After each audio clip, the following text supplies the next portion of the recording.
Good morning, ladies and gentlemen. This is Tom Richards with the California High-Speed Rail Authority Board. Our board meeting this morning will begin at 10:30. We are delaying the start by 30 minutes to accommodate a switch in our Spanish language interpretation services. Our previously scheduled interpreter had to evacuate due to the fires burning in California. Our thoughts go out to everyone impacted by these terrible fires and appreciate your understanding. Again, we will begin our board meeting this morning at 10:30 a.m. Please join us.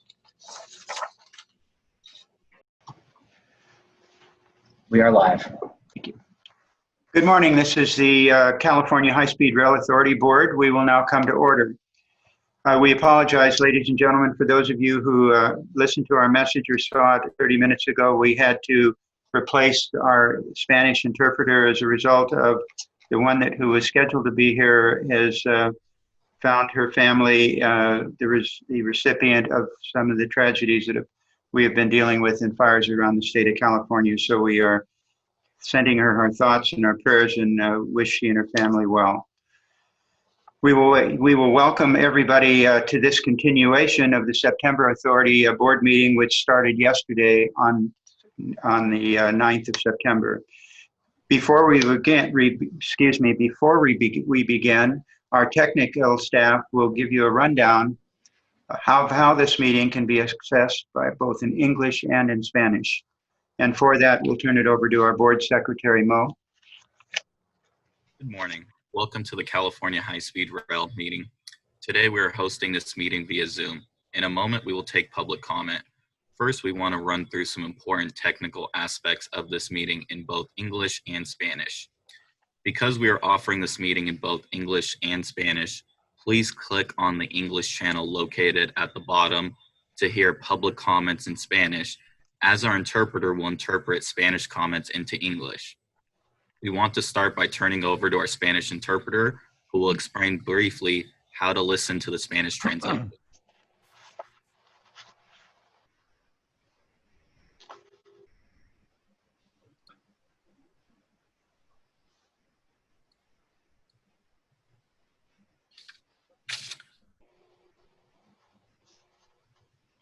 Now we want to explain the process for offering public comment. If you are logged into this meeting via Zoom, please use the raise your hand feature, typically located at the bottom of your screen, so that I can call on you to provide your comment.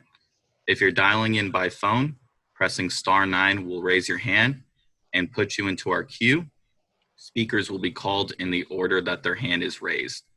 Once you've been in your queue and your name is called in the web meeting, please click the prompt on your screen to allow your microphone to be unmuted. On the phone, we will call on you by the last 4 digits of your phone number. At that point, you'll hear a message that you are being unmuted. Once unmuted, it will be your turn to speak. Please slowly and clearly say and spell your first and last name, and if applicable, state the organization you represent. After your introduction, each speaker is allotted 2 minutes to provide comment. Our court reporter is on the line to record these comments. If they need you to spell or repeat something, they may interject. I will notify you when your time is nearly up. At the end of your comment, we will disable your microphone. However, you are welcome to stay on the line to continue watching or listening to the meeting. If you do not wish to provide comment and simply want to watch the meeting, you can do so by logging on to hsr.ca.gov and looking for the live stream link. The viewing link is offered in both English and Spanish. Thank you, Mo.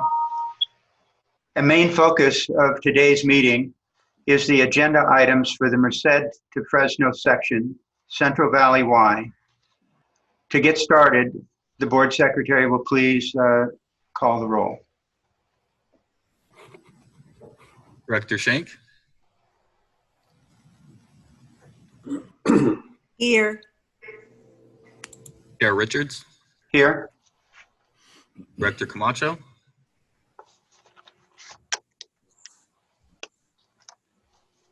Director Camacho? There, I'm here. Thank you. Vice Chair Miller? Here. Senator Bell? Assemblymember Arambula, Present. Director Perea, Here. Director Guillemette, Present. Director Escutia, Here. Director Boutros, Present. Director Williams. Here. We have a quorum, Chairman. Thank you, Mo. And the record will show that all the members who were participating in this meeting yesterday are here today. If you will now please join me for the Pledge of Allegiance.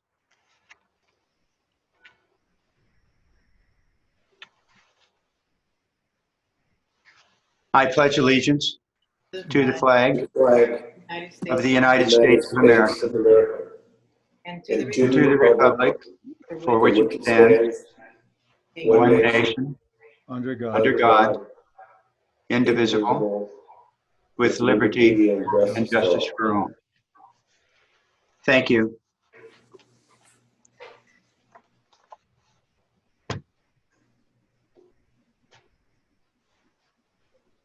We can, okay, there we go. As noted on the agenda, we're going to do things a little slightly different today in the order that we normally do them. Normally, we take public comment on all agenda items and non-agenda items at the beginning of the meeting. Since the main focus today is on the Central Valley Y, we will begin by having staff make a presentation on the Merced to Fresno section, Central Valley Y, including the final supplemental EIS, it's Environmental Impact Report / Environmental Impact Statement, and the proposed decision for the board to consider. We will then take public comment on all of the agenda items as well as non-agenda items after the staff presentation. This way, the members of the public will have an opportunity to listen to the staff presentation and can incorporate any thoughts, questions, or concerns in your comments. Since we are proceeding with a virtual meeting format today, those who wish to provide public comment will need to register to follow public comments at the link provided on the agenda. This is necessary so that the person wishing to be a part of the meeting can receive a link to the meeting via a valid email address. I'd also like to emphasize that this meeting can be accessed by phone only.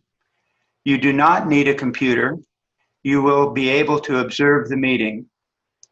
I will now ask Brian Kelly to introduce the staff, and then we'll move into the agenda item number 6, the staff presentation of the Merced to Fresno section, Central Valley Y, final supplemental EIS, and proposed actions.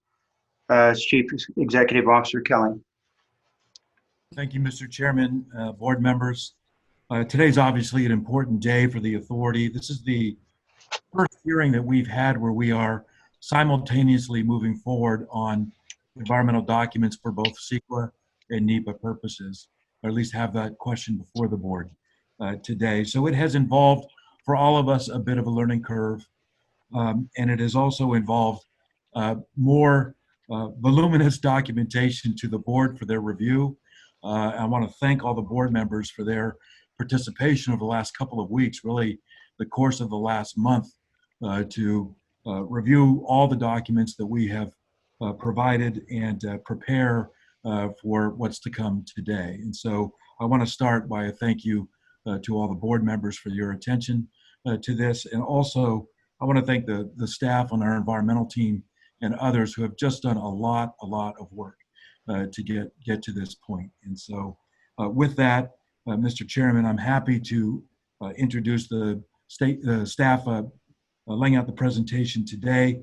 We first have Mark McLaughlin. Mark is our Director of Environmental Services for the authority. He is joined by Gary Kennerly, who is the Central Valley Director of Projects. They will together provide an overview of the environmental document before you today and the decision that staff had proposed for you all to make. I'm also very pleased to welcome back Diana Gomez. our former Central Valley Regional Director, and now I'm proud to say the District 6 Director for Caltrans, representing the same area. She's here today.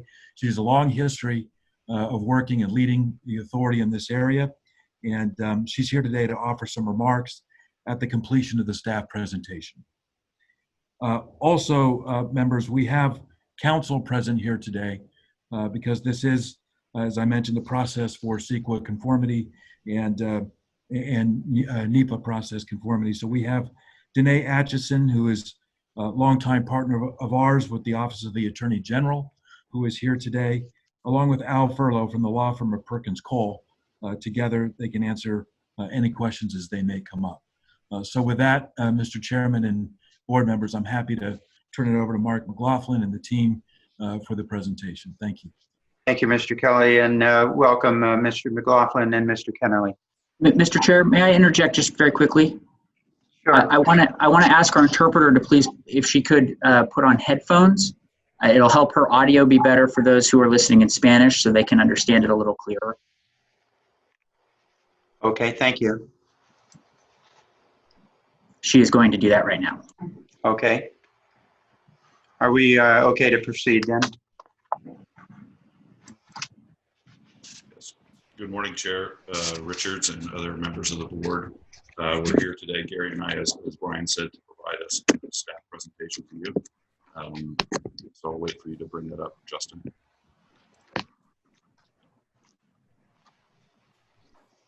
So for today, as we go through a little highlights of how we're going to go through the presentation, we'll provide a background on the Merced to Fresno section, on the why of alternatives and identification of our preferred alternative. The document, as mentioned before, is a supplemental EIS analysis. We'll go through some stakeholder outreach, key issues, public comment summary, and then actions by the board for your consideration. Next slide. So for today, under the board considering for the Merced Fresno, again, the EIR-EIS along with the 2012 EIR-EIS is to certify the final document as the EIR-EIS approves the preferred alternative, and finding of fact and statement of overriding considerations and our MMEP or mitigation monitoring enforcement plan, and then also filing of our notice of determination, and under NEPA, consider authorizing. I'm sorry, Mark, Yes. Excuse me, it's Lynn. I don't know if it's my device or could you speak just a little bit louder, please? Sure. Thank Can you hear you. me now? Can you hear me now? Better, yes, thank you. Thank you. I'll go through that again. No, you don't have to repeat it, just Okay. just hear well. Thank you. And under the National Environmental Policy Act, consideration of authorizing the CEO to sign on record of decision. Next slide. So on this map, if you're familiar in the phase 1 section, also in the box pointed to where the Central Valley Y is located at the northwest and junction, if you will, of north-south, and then east and west in the Central Valley. We also previously identified at the Merced Fresno the hybrid alternative as our preferred alternative for the north-south segment. Previously, the authority and the FRA approved the hybrid alternative and the Merced and Fresno stations. The Merced to Fresno final EIR-EIS was certified under CEQA and notice of determination filed in May of 2012. The FRA filed our record of decision, or ROD, was filed in September of 2012. And then Surface Transportation Board record of decision was filed in April of 2013. These approvals deferred a decision on the Y connection for additional environmental analysis. And again, the Y is a critical piece linking the north-south alignments to the Bay Area and north to Sacramento. With that, I'll turn it over to Gary for the next part of the presentation. Thank you, Mark. As Mark noted, the Central Valley Y is part of the Merced to Fresno section. And in that document, we looked at connections along Avenue 21 and Avenue 24 as Y alternatives in the Merced to Fresno document. Since that time, we've worked with stakeholders to identify a wide range of alternatives. We looked at over 17 alternatives in the document, and then due to that large number, we worked closely with stakeholders to narrow down that number of alternatives for more detailed study in the document. Next slide, please.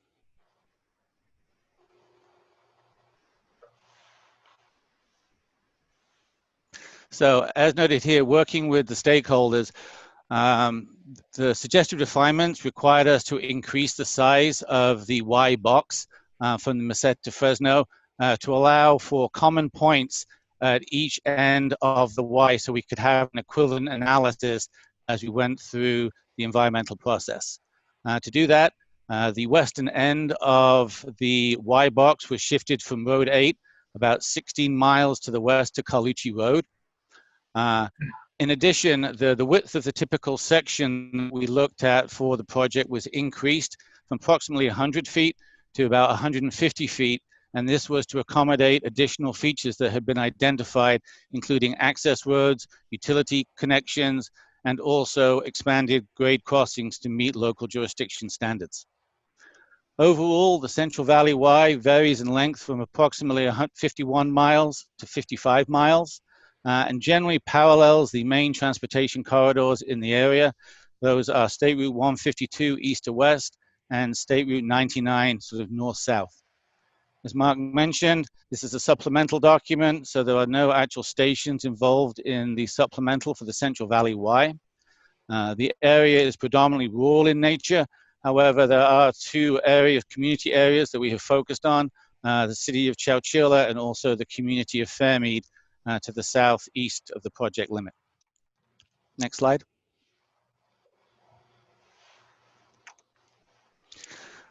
So as I mentioned, we did an extensive stakeholder engagement, and since 2012, we hosted approximately 165 meetings with the public and agency representatives to discuss the Y alternatives and inform the alternatives that what would be studied in the environmental document. We had approximately 25 agency coordination meetings and 140 stakeholder meetings and 5 community open houses. And at the open houses, we provided translation services to accommodate non-English speaking community. We also focused outreach to make sure we gathered input from typically underrepresented minority and local low-income communities. And in this area, they were predominantly located in the community of Fairmead and the city of Chouchilla. And we'll be talking in more detail, especially about Fairmead later in the presentation. Next slide.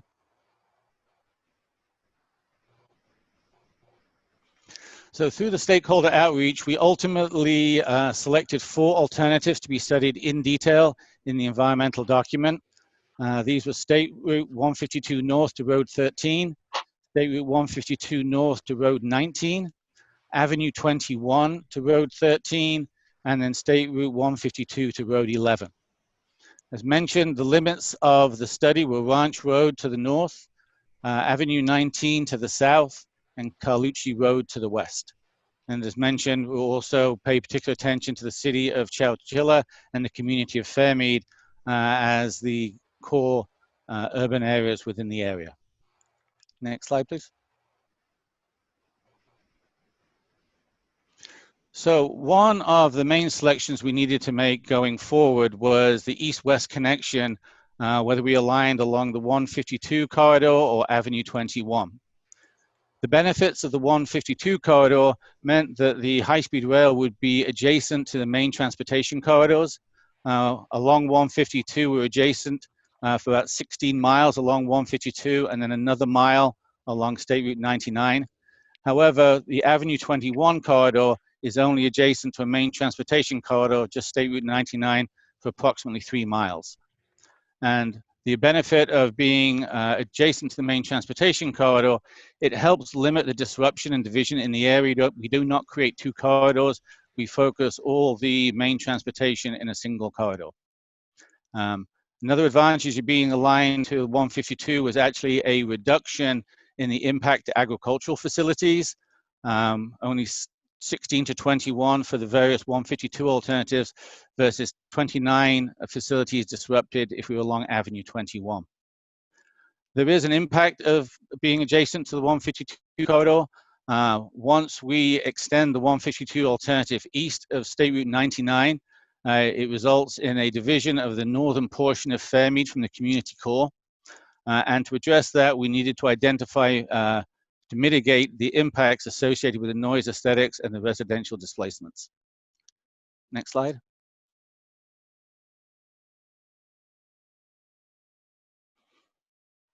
So State Route 152 North to Road 11 Y alternative was identified as the preferred alternative since it strikes the best balance amongst stakeholder input. And as mentioned, over 8 years of stakeholder input did greatly influence the decision to select the State Route 152 to Road 11 alternative. And also working with the community and the farm bureaus, Road 11 was identified as being best aligned with the agricultural operations. Balancing stakeholder input, we also needed to consider project objectives, including transportation investments and safety. We needed to consider the environmental impacts to local communities, and we also needed to coordinate with our federal agencies to make sure they concurred with what we call the least environmentally damaging practicable alternative, or the LEDPA. And this is very important as we move forward for construction permits. So ultimately, the board did identify the 152 Road 11 as the preferred alternative, and this was at the board meeting in January of 2017. Next slide.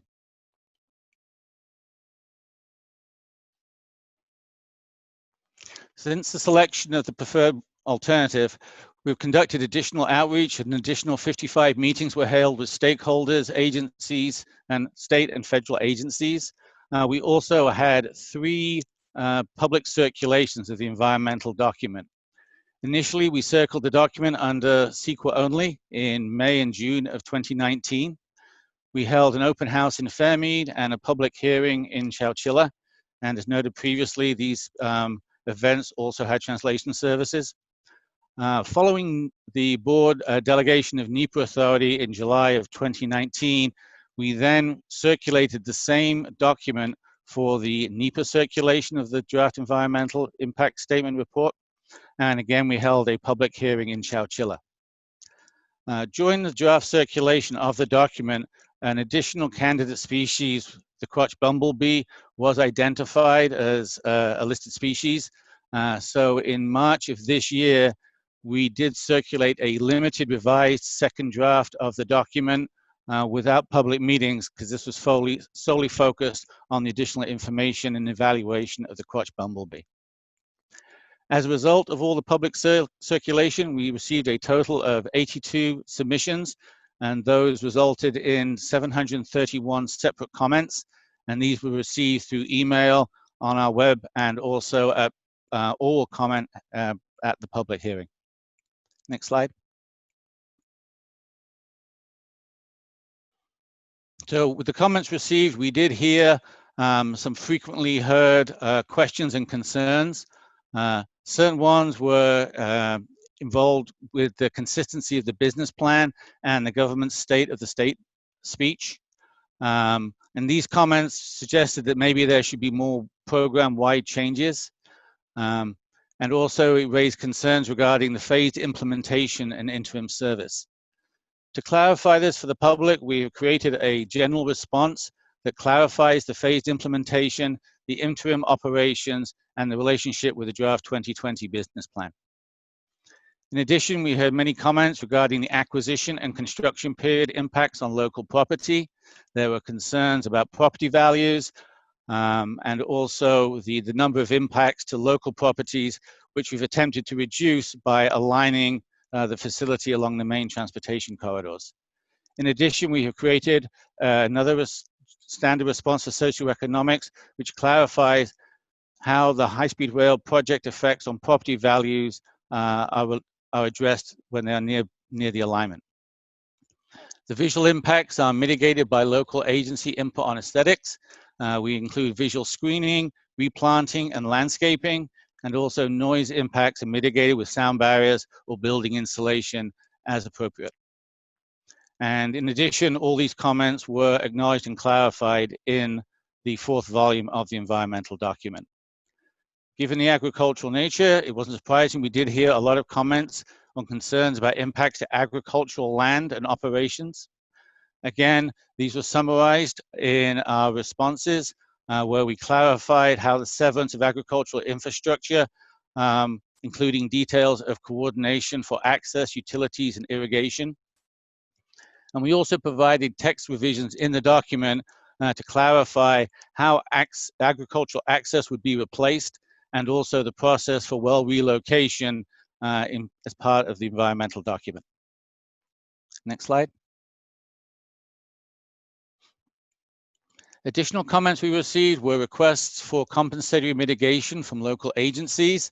We had an extensive series of meetings with our local stakeholders to review their requests, and we've also provided specific responses to each of those comments in the environmental document. We also received requests to modify our impact avoidance and mitigation features and/or the mitigation measures included in the document. Again, we met with the local stakeholders to understand their requests. Again, each one of these requests has been addressed specifically in the environmental document. And also, we have met with our stakeholders to identify ongoing coordination that we will undertake with local agencies as we continue the project development. We also received petitions for expanded mitigation for low-income and minority communities. These mitigation measures, we restructured them to make sure they were specific and timely for the funding for standalone community center in Fairmead. And we also, again, met with the stakeholders to make sure we understood the extent of their requests. Next slide. So, not surprisingly, a number of these comments resulted in text revisions to the document between the draft and final supplemental EIS.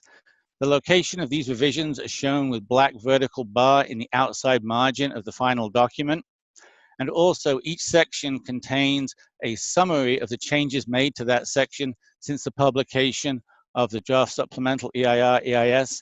And on the screen, you can see an example of how that is done, and this is taken from Chapter 2. Next slide. Other changes we needed to make to the final environmental document since the draft was to recognize the federal NEPA assignment to the authority. We also needed to make changes to our electrical interconnection and network upgrades, and this was to be consistent with the request for improvements to the electrical transmission grid, since we need power for the trains.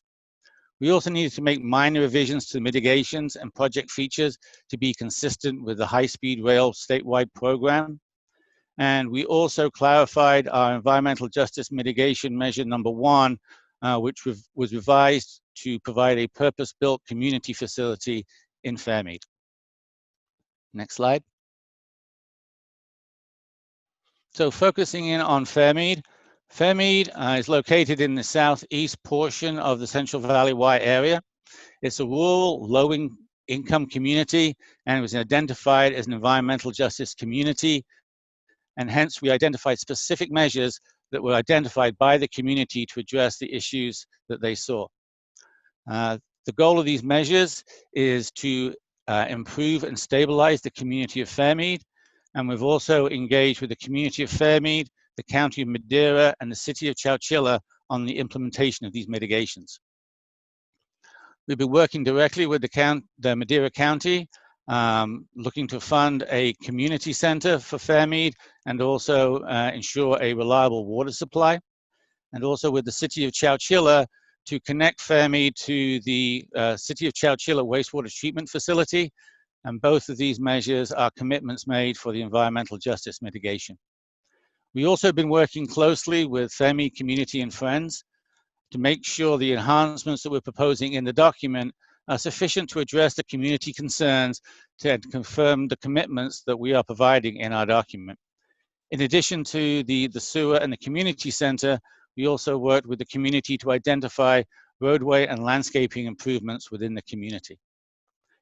Also located in Fairmead is the Fairmead Elementary School, which is operated by the Chouchilla Elementary School District. And we've also worked closely with the school district to understand their bus routes, which are based, they transport their students on a grade base to different schools. So they have a very extensive school bus program, and we've worked very closely with the school district to coordinate and assess the impacts to their bus routes to make sure all the children can still get to school on time. Next slide.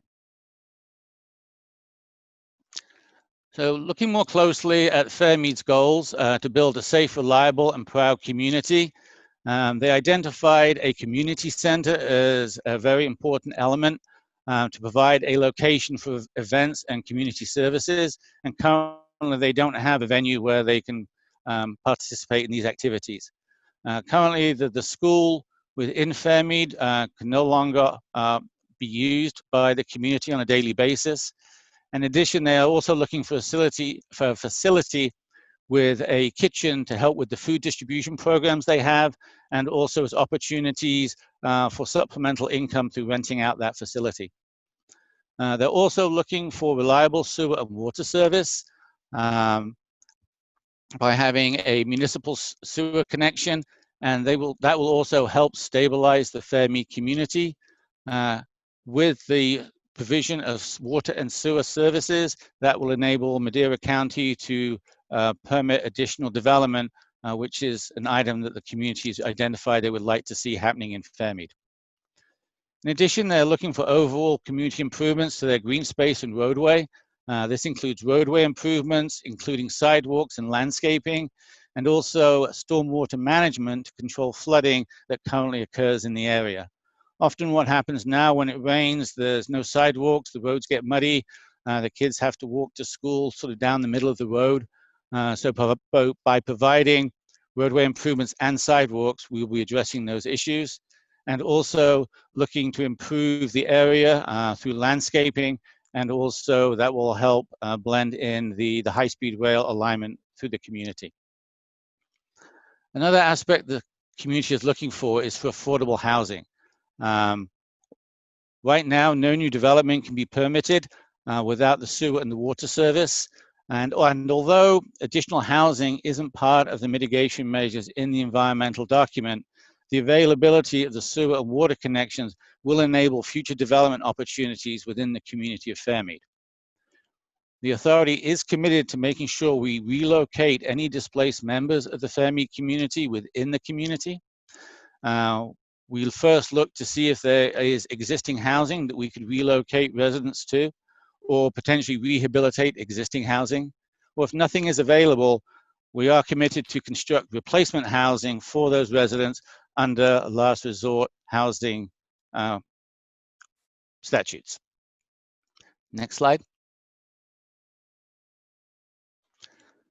So with these enhancements to the city community of Fairmead, we really hope that we can actually deliver on the community's goals for a safe, maintainable, and proud community.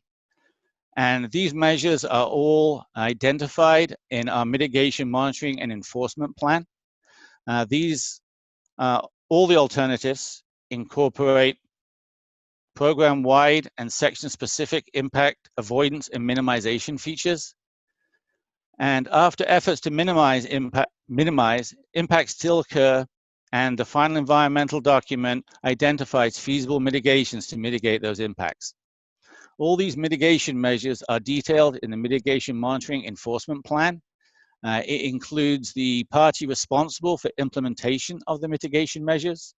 It identifies the timing of the implementation of the measures, and also what mechanism will be used to implement the mitigations.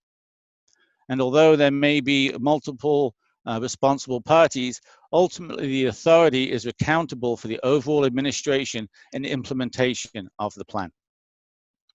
Next slide. So in addition with working with local stakeholders, we've also coordinated with the regulatory agencies to complete the necessary approvals to advance the project, and will continue working with these agencies to obtain the permits required for construction. And although the authority has NEPA delegation, the Federal Railroad Administration has retained responsibility for general conformity for air quality and also for conducting tribal coordination. Next slide. So moving forward into approving the project, again, selecting the alternative needs to be a balance of community concerns and natural resources. The document covers a full analysis of all the resource areas, Here, I'll generally be focusing in those areas that differentiate the alternatives, including proximity to existing transportation corridors, residential displacements and disruption of agricultural operations.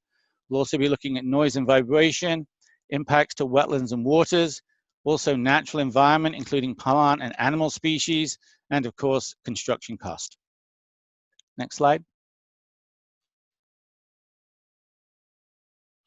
So again, an important decision is the choice between the State Route 152 corridor and Avenue 21. State Route 152 is a 4-lane divided highway that Caltrans plans to upgrade to a 4-lane expressway, whereas Avenue 21 is a rural 2-lane road.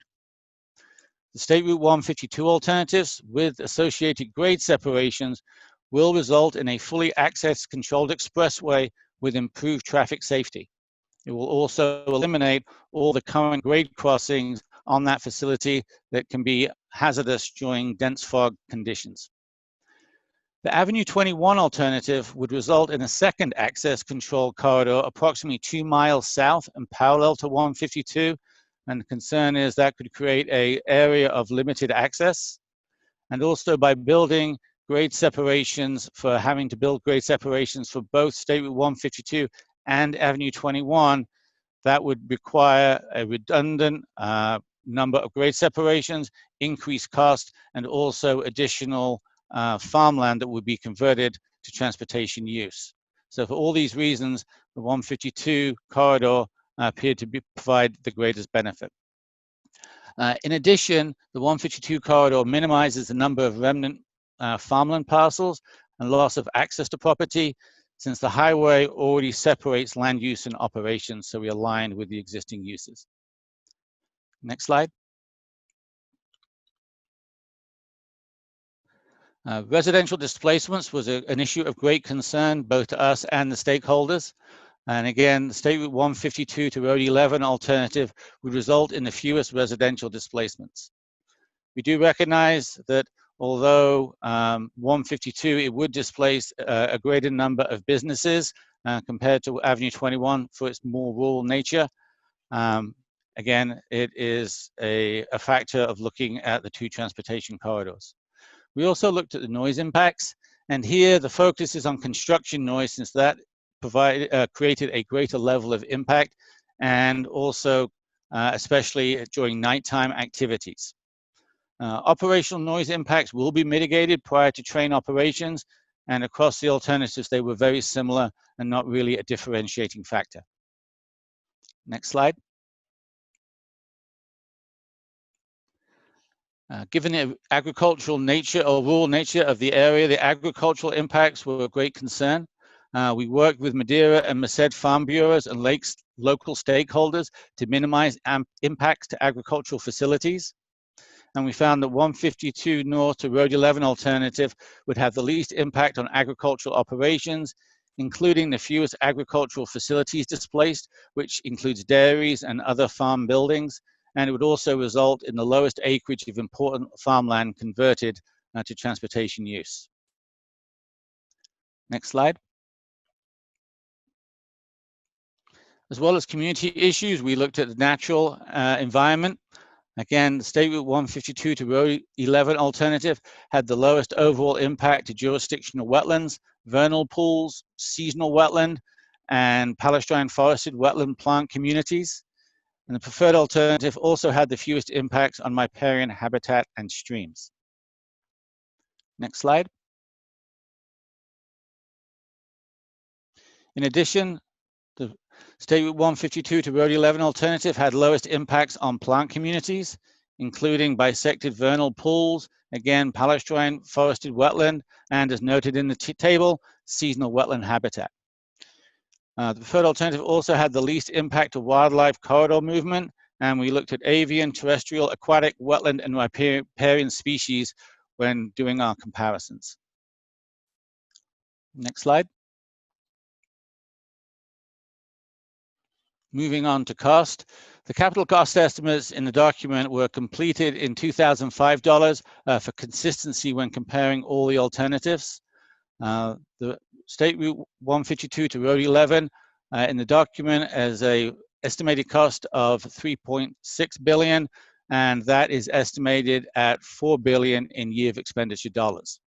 And these numbers are consistent with the phase 1 of the draft 2020 business plan for Y-Legs 1 and 2 project segments.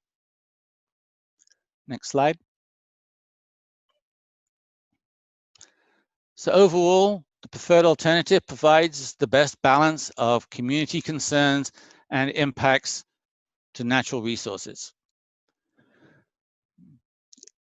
As noted, it had the fewest residential displacements, the fewest agricultural facilities displaced, and it was predominantly adjacent to the existing transportation corridors, creating the fewest remnant parcels. It also had the lowest impact on acreage of wetland and waters and special status plant communities. In addition, it had the lowest acreage of permanent conversion of important farmland to non-agricultural use. It had the least impact on wildlife movement corridors and had the lowest estimated capital cost. Next slide. The preferred alternative does have several impacts that are significant and that cannot be fully mitigated. These include noise from train operations at 23 to 39 residences, community cohesion for Fairmead through the introduction of a new physical barrier, conversion of important farmland to non-agricultural use, aesthetic effects from the removal of historic palm trees along Robertson Boulevard and the loss of distant scenic views for Fairmead, and cultural resource effects from the removal of historic palm trees, which are a historic resource.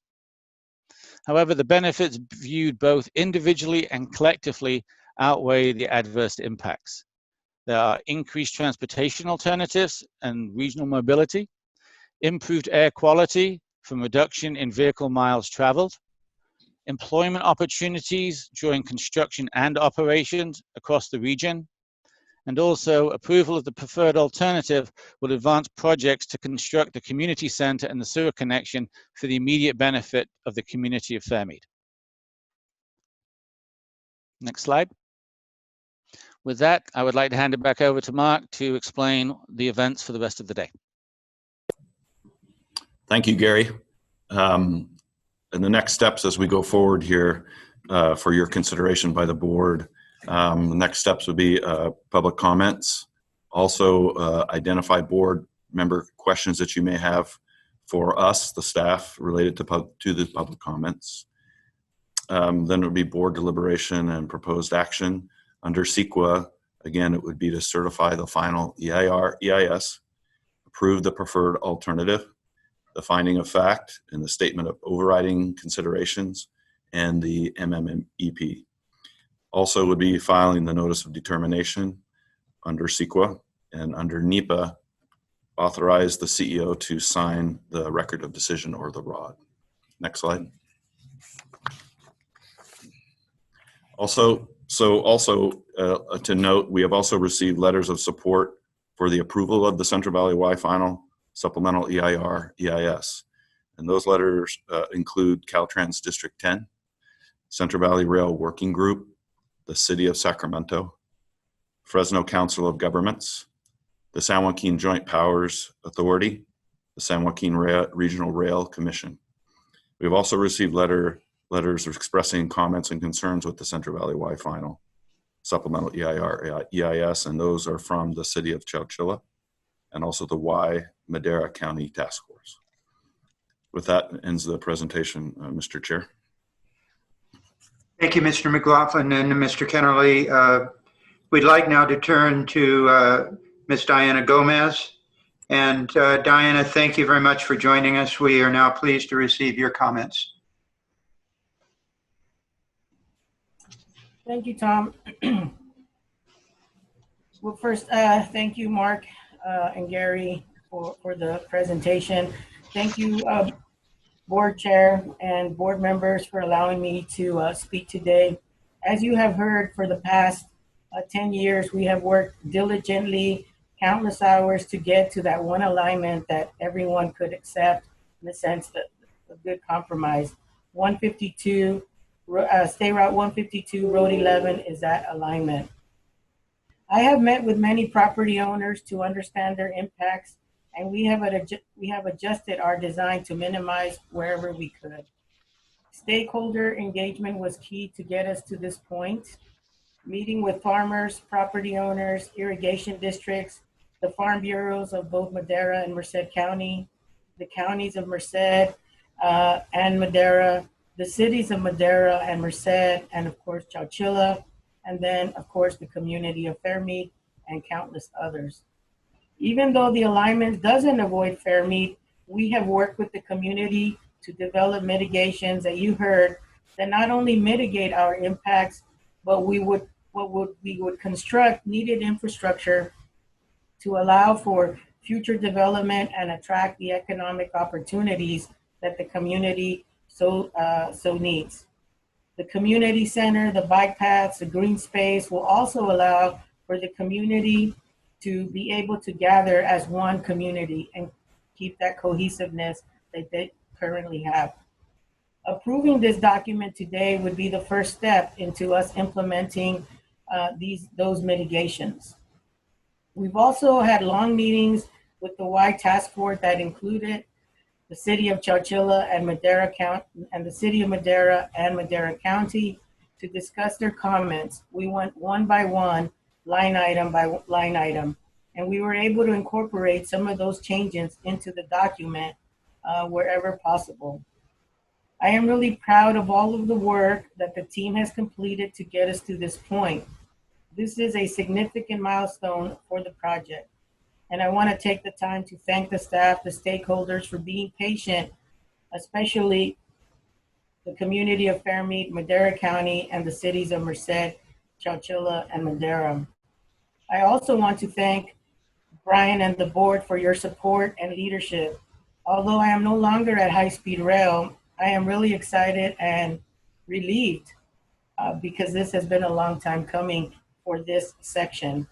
This will also signify, approval of this document signifies and highlights all of the hard work by all of us and will also close the gap in the Valley to Valley plan.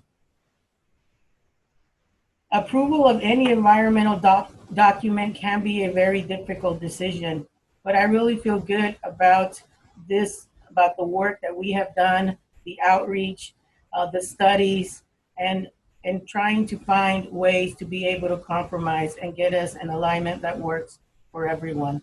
Again, I want to thank you for all your support. I'm really looking forward to the approval of this document and high-speed rail moving forward. Thank you.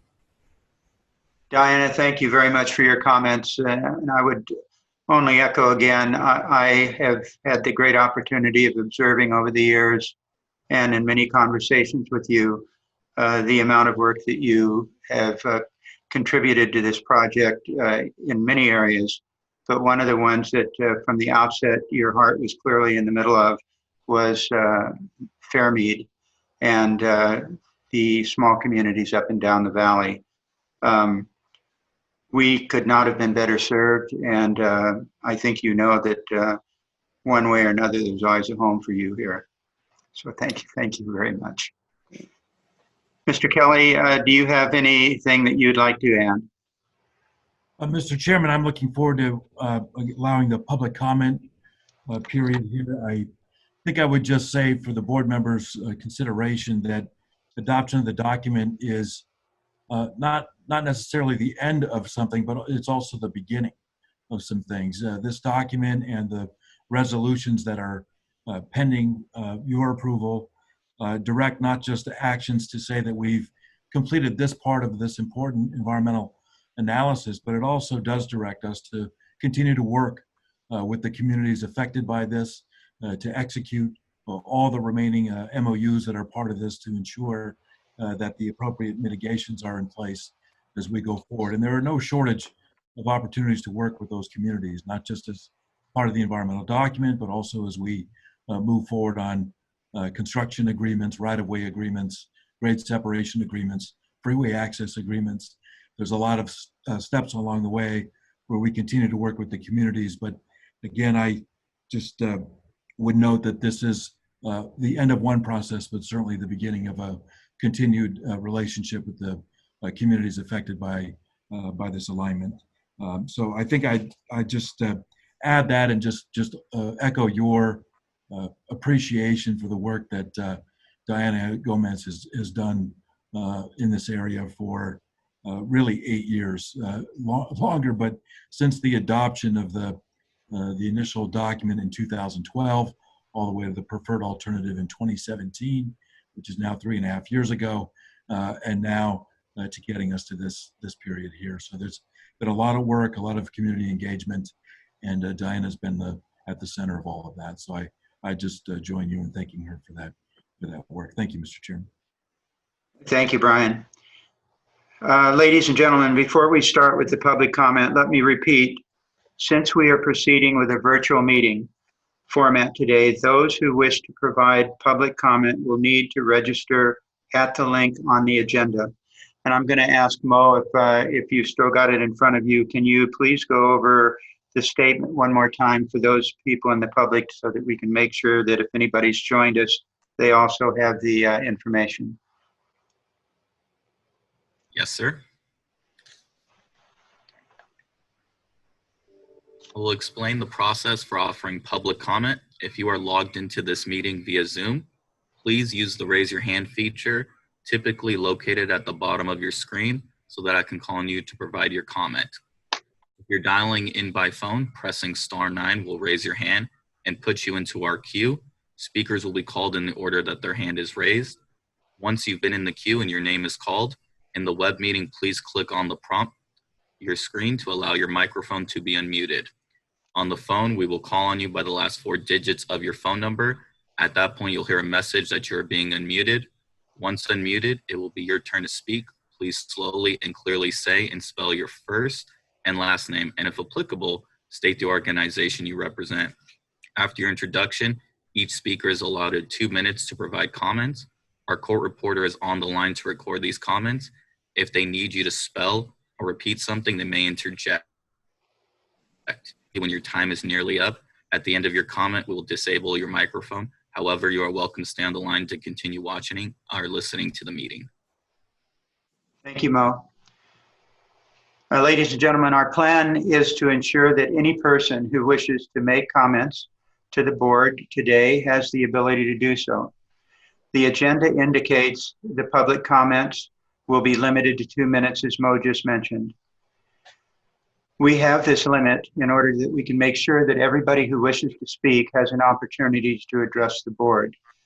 So with that, we'll start the public comments. And if we are able, as we do when we are all sitting in a room, Mo, it's been typical practice that at these meetings where the board will consider alignment decisions, we start with public officials out of respect for their positions. Are we able to do that today, Mo? Yes, sir. Okay, great. Then we will take public comments in the order in which they were received. So with that, Mo, if you would handle now public comments. Of course. First, for public comment, we have a Mike Murphy.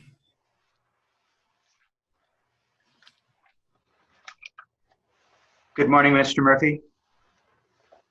Good morning, Chair Richards, other members of the board, CEO Brian Kelly. Thank you for the opportunity to share the City of Merced's support for the preferred alternative from Highway 152 to Road 11.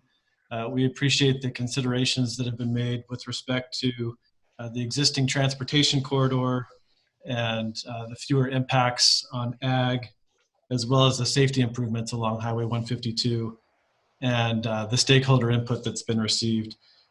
We've also sent a letter of support, and I do want to mention also the support for the mitigation efforts for the community of Fairmead. So thank you for your consideration. Thank you for joining us today. Next up, Chairman, we have Bill Zalowski.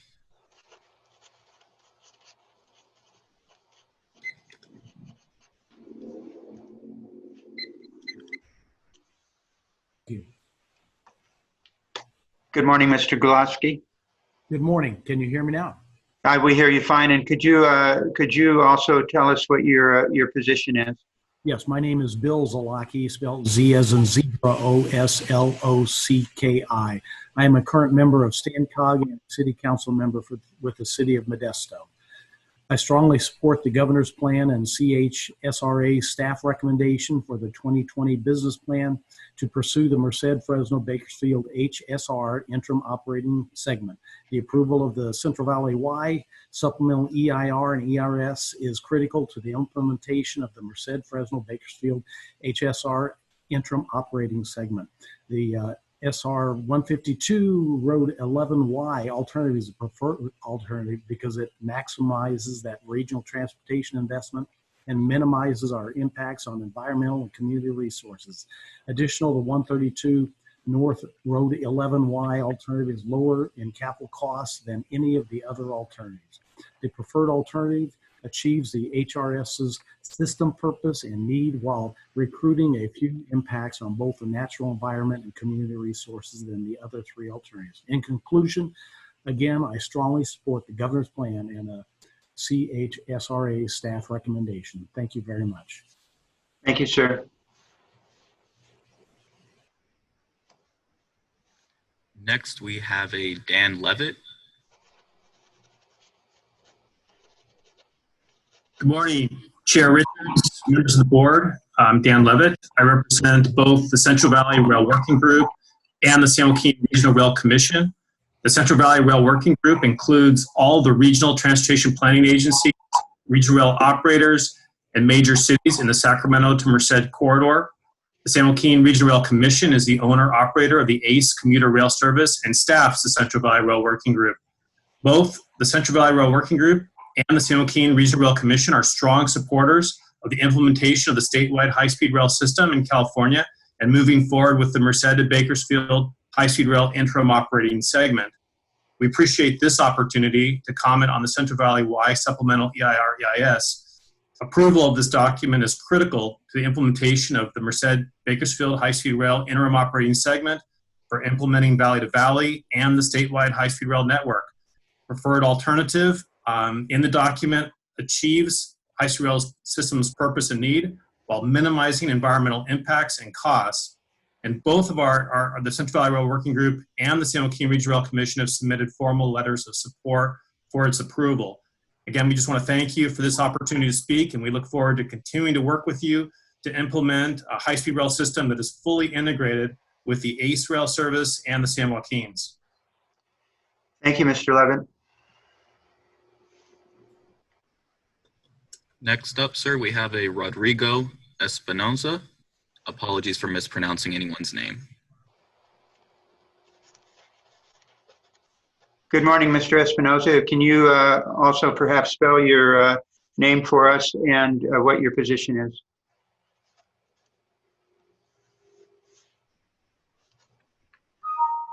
You mean Mr. Espinosa? Okay, there. Can you hear me now? Yes, we hear you fine. Thank you. Thank you very much. Good morning. And board, this is Rodrigo Espinoza, Rodrigo, R-O-D-R-I-G-O, Espinoza, E-S-P-I-N-O-Z-A. Merced County Supervisor and Chairman of the board. Glad to be here with you guys and support of the preferred alternative.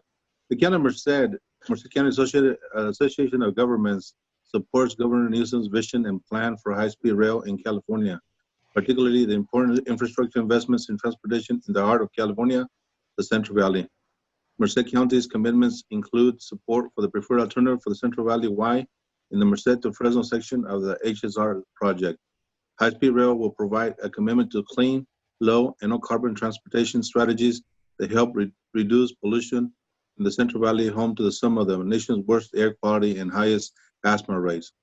The counties of Merced, Fresno, Kern have a population in excess of 2 million Californians, and the respective cities of Merced, Fresno, and Bakersfield are home to nearly 1 million people. The cities in the Central Valley are among California's fastest growing communities, ripe with opportunity to carry California into a sustainable future. Governor Newsom's commitment and vision to high-speed rails memorialized in the draft 2020 business plan with the inclusion of the Central Valley segment that cuts travel time in half between cities in the valley compared to today's rail service and traveling by car.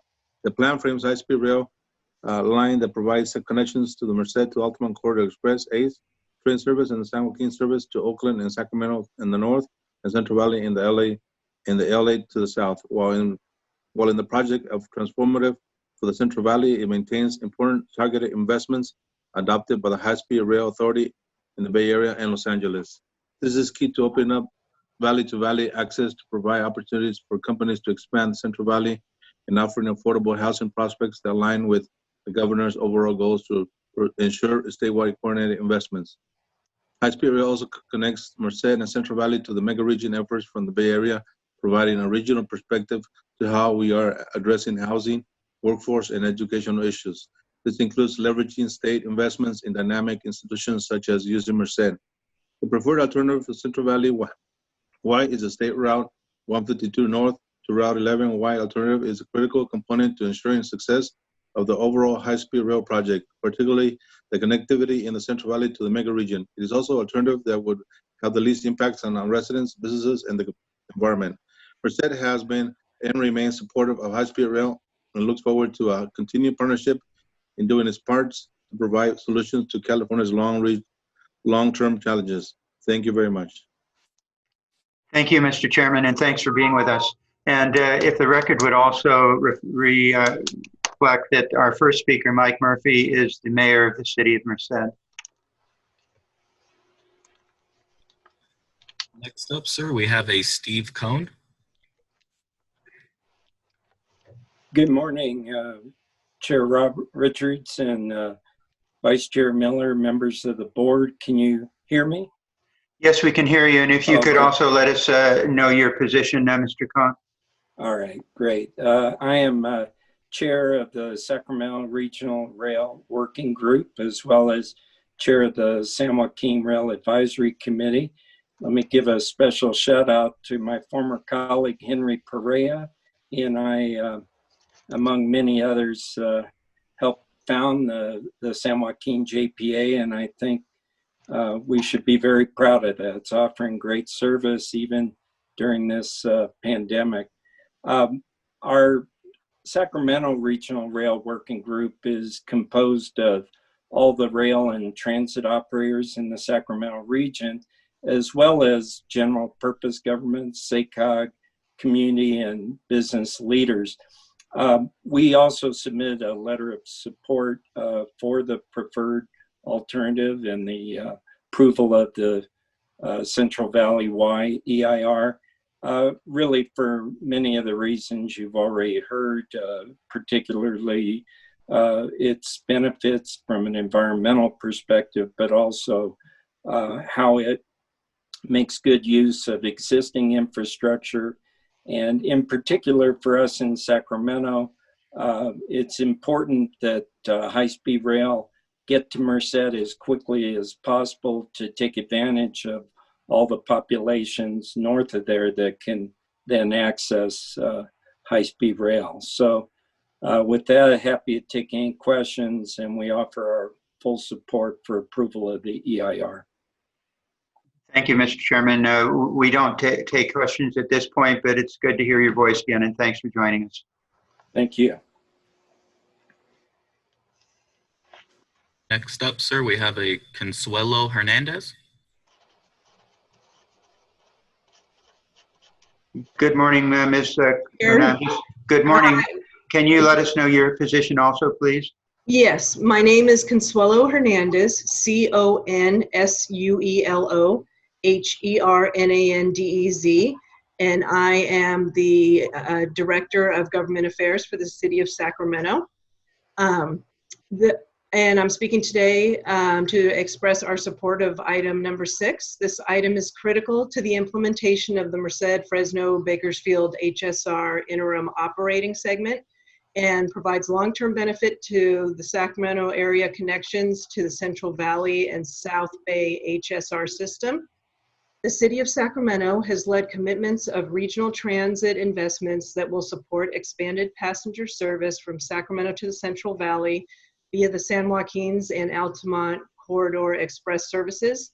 These improvements are an early investment in a system that is planned to reach farther north into Yuba County and serve points north of Sacramento and provide access to HSR at Merced, The connection from Merced to the Central Valley, however, requires the construction of the Central Valley Y. Additionally, the Y will also provide the Sacramento region and northern counties additional connections to the South Bay. As the mobility hub of the northern state region, Sacramento is pleased to support the approval of the Central Valley Y final supplemental EIR EIS. Thank you. Thank you very much.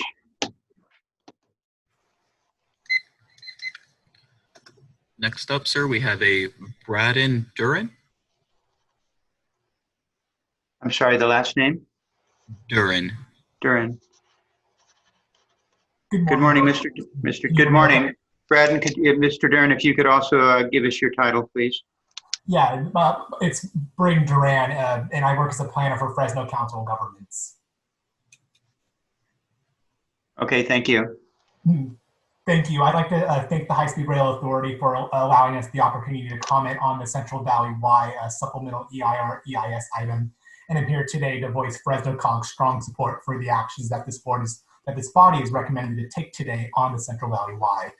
Fresno COG concurs that the preferred alternative would maximize the regional transportation investments and minimize the impacts on the environmental and community resources. Additionally, Fresno COG supports the governor's plan and the authority's staff recommendations of the 2020 draft business plan released back in February to pursue a Merced, Fresno, Bakersfield high-speed rail interim operating segment that also includes stops in Kings Tulare and Madeira. This plan would provide high-speed rail service to Californians at the earliest possible time, and the actions that this board is recommended to take today on the Y is crucial to making that happen. Once again, thank you for allowing us the opportunity to provide comments. Thank you, Mr. Duran.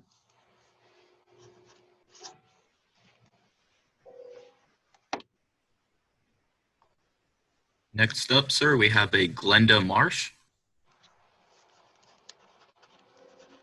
Good morning, Ms. Marks. Can you please give us your title? Yeah, hi, can you hear me? We hear you fine, thank you. This is Glenda Marsh. I'm a representative of Sacramento Metro Advocates for Rail and Transit. We are a Sacramento region-based community organization that was formed to build coalitions to support greater investments in our rail and public mass transit systems here in the Sacramento region. Our coalition consists of environmental, business, transportation, neighborhood, and other community groups that advocate for equitable, affordable, and connected and safe rail and transit services. We envision the kind of connectedness that the high-speed rail plan is proposing with this segment under consideration. We support adoption of the supplemental EIR for the preferred alternative discussed here today. We are very active in supporting that our region, the Sacramento region, move quickly and move forward to be connected. We are part of the Bay Area mega commute region.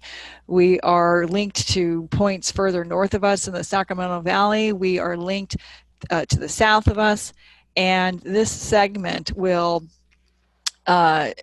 cement those links solidly so that people can get around easily by rail and public transit and be better connected without having to hop in a private vehicle or spend loads of money maintaining a car so that they can get somewhere that they need to go. So we're in full support of these projects, and we see the value of them to our region, the Sacramento region, and we look forward to continued progress as these investments are being made and things are moving forward. It's very exciting. And that's all I have to share. Thank you, Ms. March. Are we still, do we still have any public officials? We still do. Great, okay, thank you. We have a Leanne Eager, but prior to allowing her to public comment, I'm going to briefly go over the public comment instructions. We had a few attendees join during. If you are on Zoom, please use the raise your hand feature typically located at the bottom of your screen. so that your hand can be raised and we can call on you to provide your public comment. And Leanne, you can begin. Good morning, Leanne. Good morning. I'm Leanne Eager, President and CEO of Fresno County Economic Development Corporation. Nice to see you all. I am calling in to express my support of the board's adoption of the Central Valley EIR-EIS document. Obviously, this is a long time coming.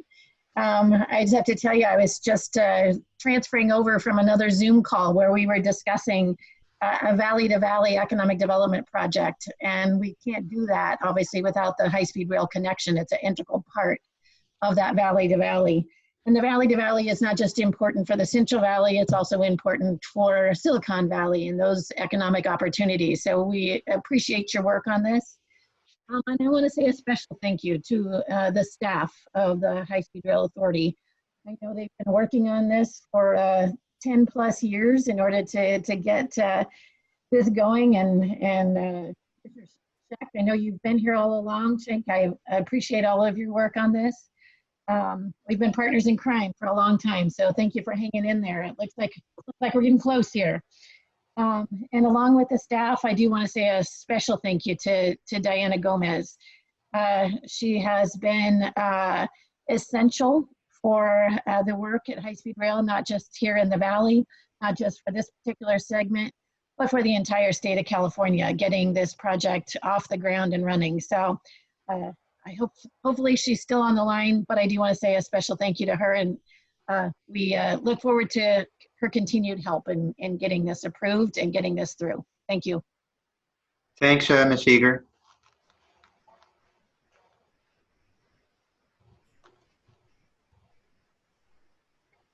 Chairman, I believe that is it for elected officials. I will continue to call on the rest of the remaining attendees who wish to provide public comment.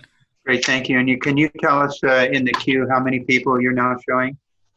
Now we are showing about 6 currently. Okay, great, thank you. First up is a Matthew Treber. Good morning, Mr. Treber. Thank you, Mr. Chairman. Matt Traber. I'm the Chief of Development Services for Madeira County. Thank you for the opportunity to speak and address the board and the High Speed Rail Authority staff. I want to start first by really commending your staff, especially Diana Gomez or former staff, Garth Fernandez, and your CEO as well. We have had a number of discussions over the last several months in regards to the project. So I want to make it clear to your board and to your staff that regardless of your actions as a board today in regards to the document, we at the county are standing ready and willing and looking forward to continuing the collaborative efforts that we have over the last several years, frankly, and especially the last several months. So appreciate the opportunity, and we look forward to continuing to work with your staff through these complex issues. Thank you. Thank you, Mr. Trevor.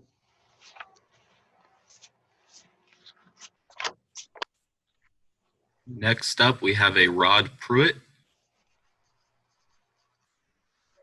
Good morning, Mr. Pruitt. Good morning. Can you hear me? We hear you well, thank you. Thank you, Mr. Chair, members of the board. My name is Rod Pruitt. I'm the city administrator for the city of Chouchilla. And we did submit a letter to the board, and I just wanted to follow up with a couple of comments on that.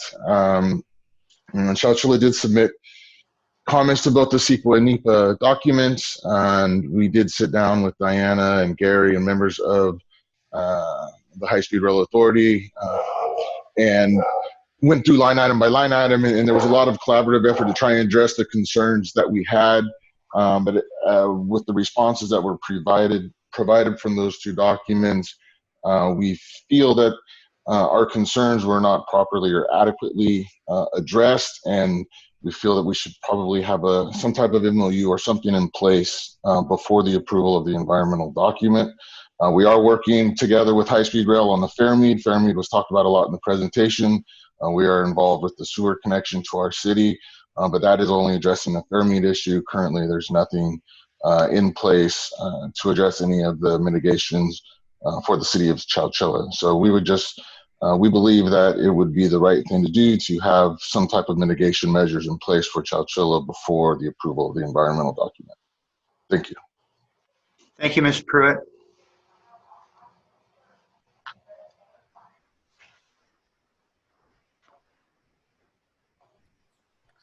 Next up, sir, we have a Michael Claiborne. All right, thank you. Good morning, Mr. Claiborne. Good morning, Chair, and to the board. Michael Claiborne, M-I-C-H-A-E-L, C-L-A-I-B-O-R-N-E. I'm with Leadership Council for Justice and Accountability and here representing Fairmead Community and Friends.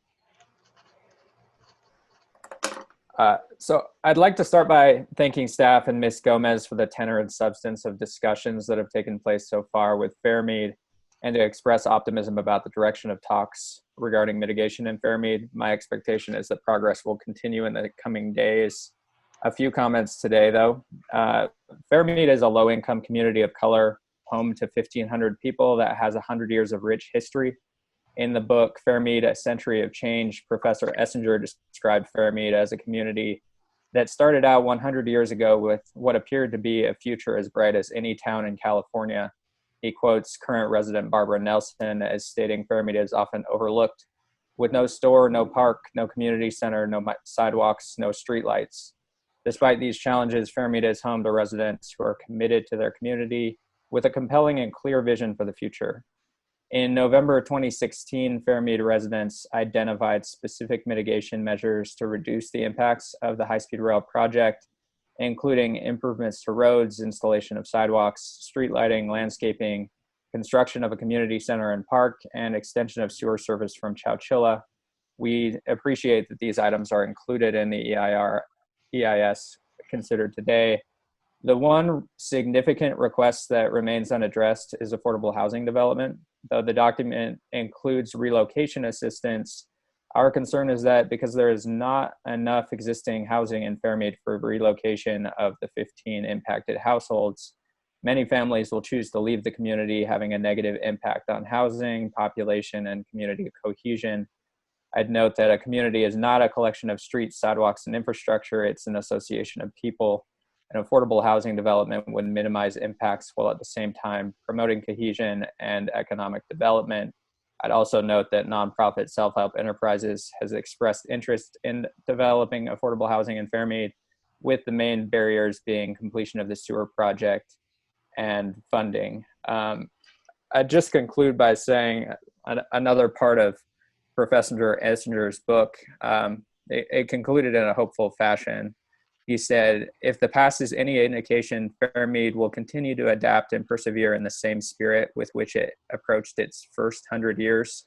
And we look forward to continuing productive conversations with staff and ask that the authority take steps to ensure the community cohesion and character of Fairmead is not negatively impacted by this project.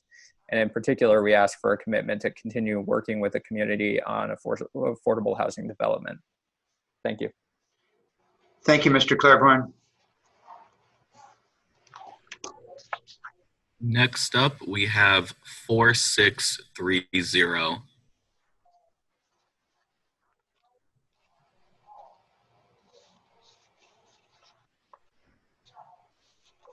They need to unmute.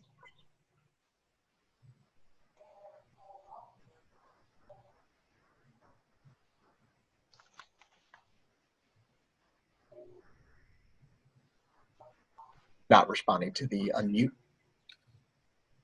Due to technical difficulties, we will move on to a Roland LeBron, and we will try again with the attendee who called in. Great, thank you. Good morning, Mr. LeBron. Good morning, Chair Richards, directors, and thank you for the opportunity to address you on 2 different EIRs on consecutive days. But I do wish that you would resume having board meetings on Tuesdays, because this morning you are conflicting both with the TJPA, which is your Northern Terminus, and the BART board. Now, moving on to the EIR, I have got absolutely no problem with the extension north to Merced. It's a perfect way to link Sacramento to Fresno and Bakersfield. that there is no need to impact Chouchilla with the Y, because the fastest connection between Fresno and Silicon Valley is Highway 180 and Panoche Pass, not Highway 152. And then also with the Y at the intersection with I-5, which happens to be the only viable alignment for a real high-speed line between San Francisco and Los Angeles. But in wrapping up, I'd like to go back to the presentation you had yesterday on the IPVs. And I wish I could have commented after the presentation, but the point I want to bring to your attention is that I met with Simba Vaca 3 years ago in Sacramento, and we discussed the impact of driving trains at speeds in excess of 200 miles an hour through downtown Fresno.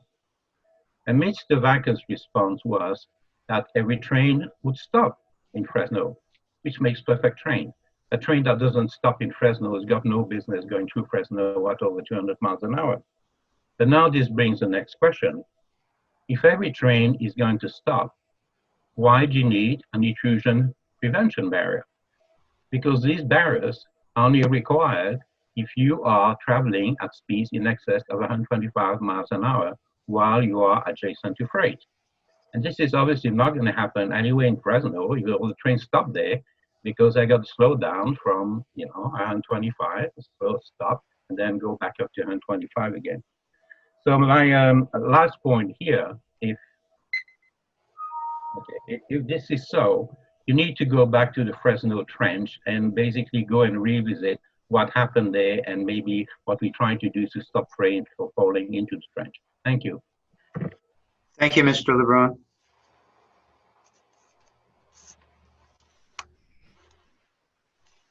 We have a Rod Pruitt next. We already had a Rod I already Pruitt earlier. spoke. Apologies for that. We currently have an attendee joining via the phone and would like to provide public comment. For the user with the last 4 digits of 4630, you are being unmuted and allowed to provide your public comment. Good morning. Can you hear us? Hi, good morning. Good morning. Sorry Not at all. Can you give us your name, please? Yep, my name is Paul Herman. I'm a senior planner with the San Joaquin Joint Powers Authority, who is responsible for the management of the San Joaquin's inter-city passenger rail service. The SJJPA has submitted a letter supporting the Central Valley Y Supplemental EIR-EIS, and the approval of the Central Valley Y is critical to the implementation of the Merced Fresno Bakersfield high-speed rail interim operating segment and a statewide high-speed rail system. The California High-Speed Rail Authority's preferred alternative achieves the high-speed rail system's purpose and need while minimizing environmental impacts. The San Joaquin Joint Powers Authority does request that the High-Speed Rail Authority continue to work with Madeira County to resolve the issues they have raised. I want to thank the board and authority staff, and I also want to just say a quick word to keep those who have been impacted by the wildfires throughout the state of California in your thoughts. This is a very trying time for many mountain communities. So thank you. Thank you, Mr. Herman. Chairman, we have one final attendee for public comment, a Joshua Lepper. Thank you. Mr. Leopard, good morning. Good morning. Good morning. Can you spell your last name, please? Definitely. It's Joshua is the first name. Last name is Lepper. L-E-P-P as in Paul, E-R. Thank you. So good morning, Mr. Chairman, members of the board. My name again is Joshua Lepper. I'm a labor relations representative with the Laborers International Union, representing over 800,000 construction workers in the United States and Canada. Labor's Local 1130 and 294 represent over 5,000 construction workers from Fresno, Madeira, Merced, and Stanislaus counties. The Labor's Union would like to voice our support for the implementation of the Merced Fresno Bakersfield high-speed rail interim operating segment, specifically the SR 152 to Road 11 Y alternative, inclusive of the approval of the Central Valley Y supplemental EIR and EIS reports. The preferred Central Valley Y alternative has not only been proven to be the most economical and least environmentally impactful route, but would provide tremendous economic benefit to our rural communities that have long suffered from depressed economic investment. Over the last 8 to 10 years, organized labor has partnered with the local workforce investment boards in Stanislaus, Merced, Madeira, and Fresno counties, creating real career education pathways into the heavy highway and building construction industries. These supercharged training efforts in partnership with local community college districts have not only provided the skilled and trained workers necessary to construct our public works infrastructure projects, build the nation's largest and most energy efficient university in UC Merced, that was a $1.6 billion project, and supply the man and woman power necessary to build the high-speed rail through Fresno to date. But these training programs have also provided direct economic benefits and reduced unemployment in our local communities. The pathway to a career in the building trades with a livable wage and benefits has become a reality throughout the Central Valley. Overwhelming support from our government, education, and business communities have driven the successes to date. But with your approval of the Central Valley Y Supplemental Environmental Impact Report and statement today, you will be providing hope, opportunity, and real change in the geographic areas that need it most for decades to come. I would like to thank the authority and all the stakeholders for the awesome amount of work that has been done to get us to this point, and encourage you one last time to approve the Central Valley Y Supplemental EIR, EIS, and to continue high-speed rail investments in the most economical, least environmentally impactful, and most needed communities in the Central Valley. Thank you. Thank you, Mr. Lepper. We still blank up there, Mo, we're done? Chairman, we did receive 2 new hands raised. Okay. It looks like we have multiple people logged in as a Michael Claiborne. So will need him. We will open his microphone, but we will need them to tell us their first name and last name to ensure. Yeah, we already had Michael Claiborne. I believe that they use the same registration link. Oh, I see. Okay.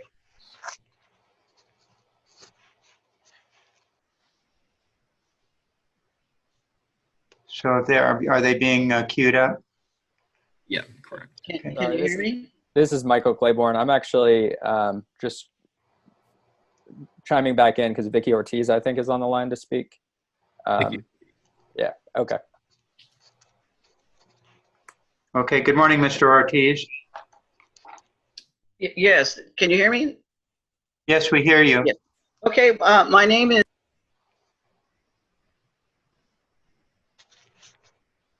We are not hearing you now.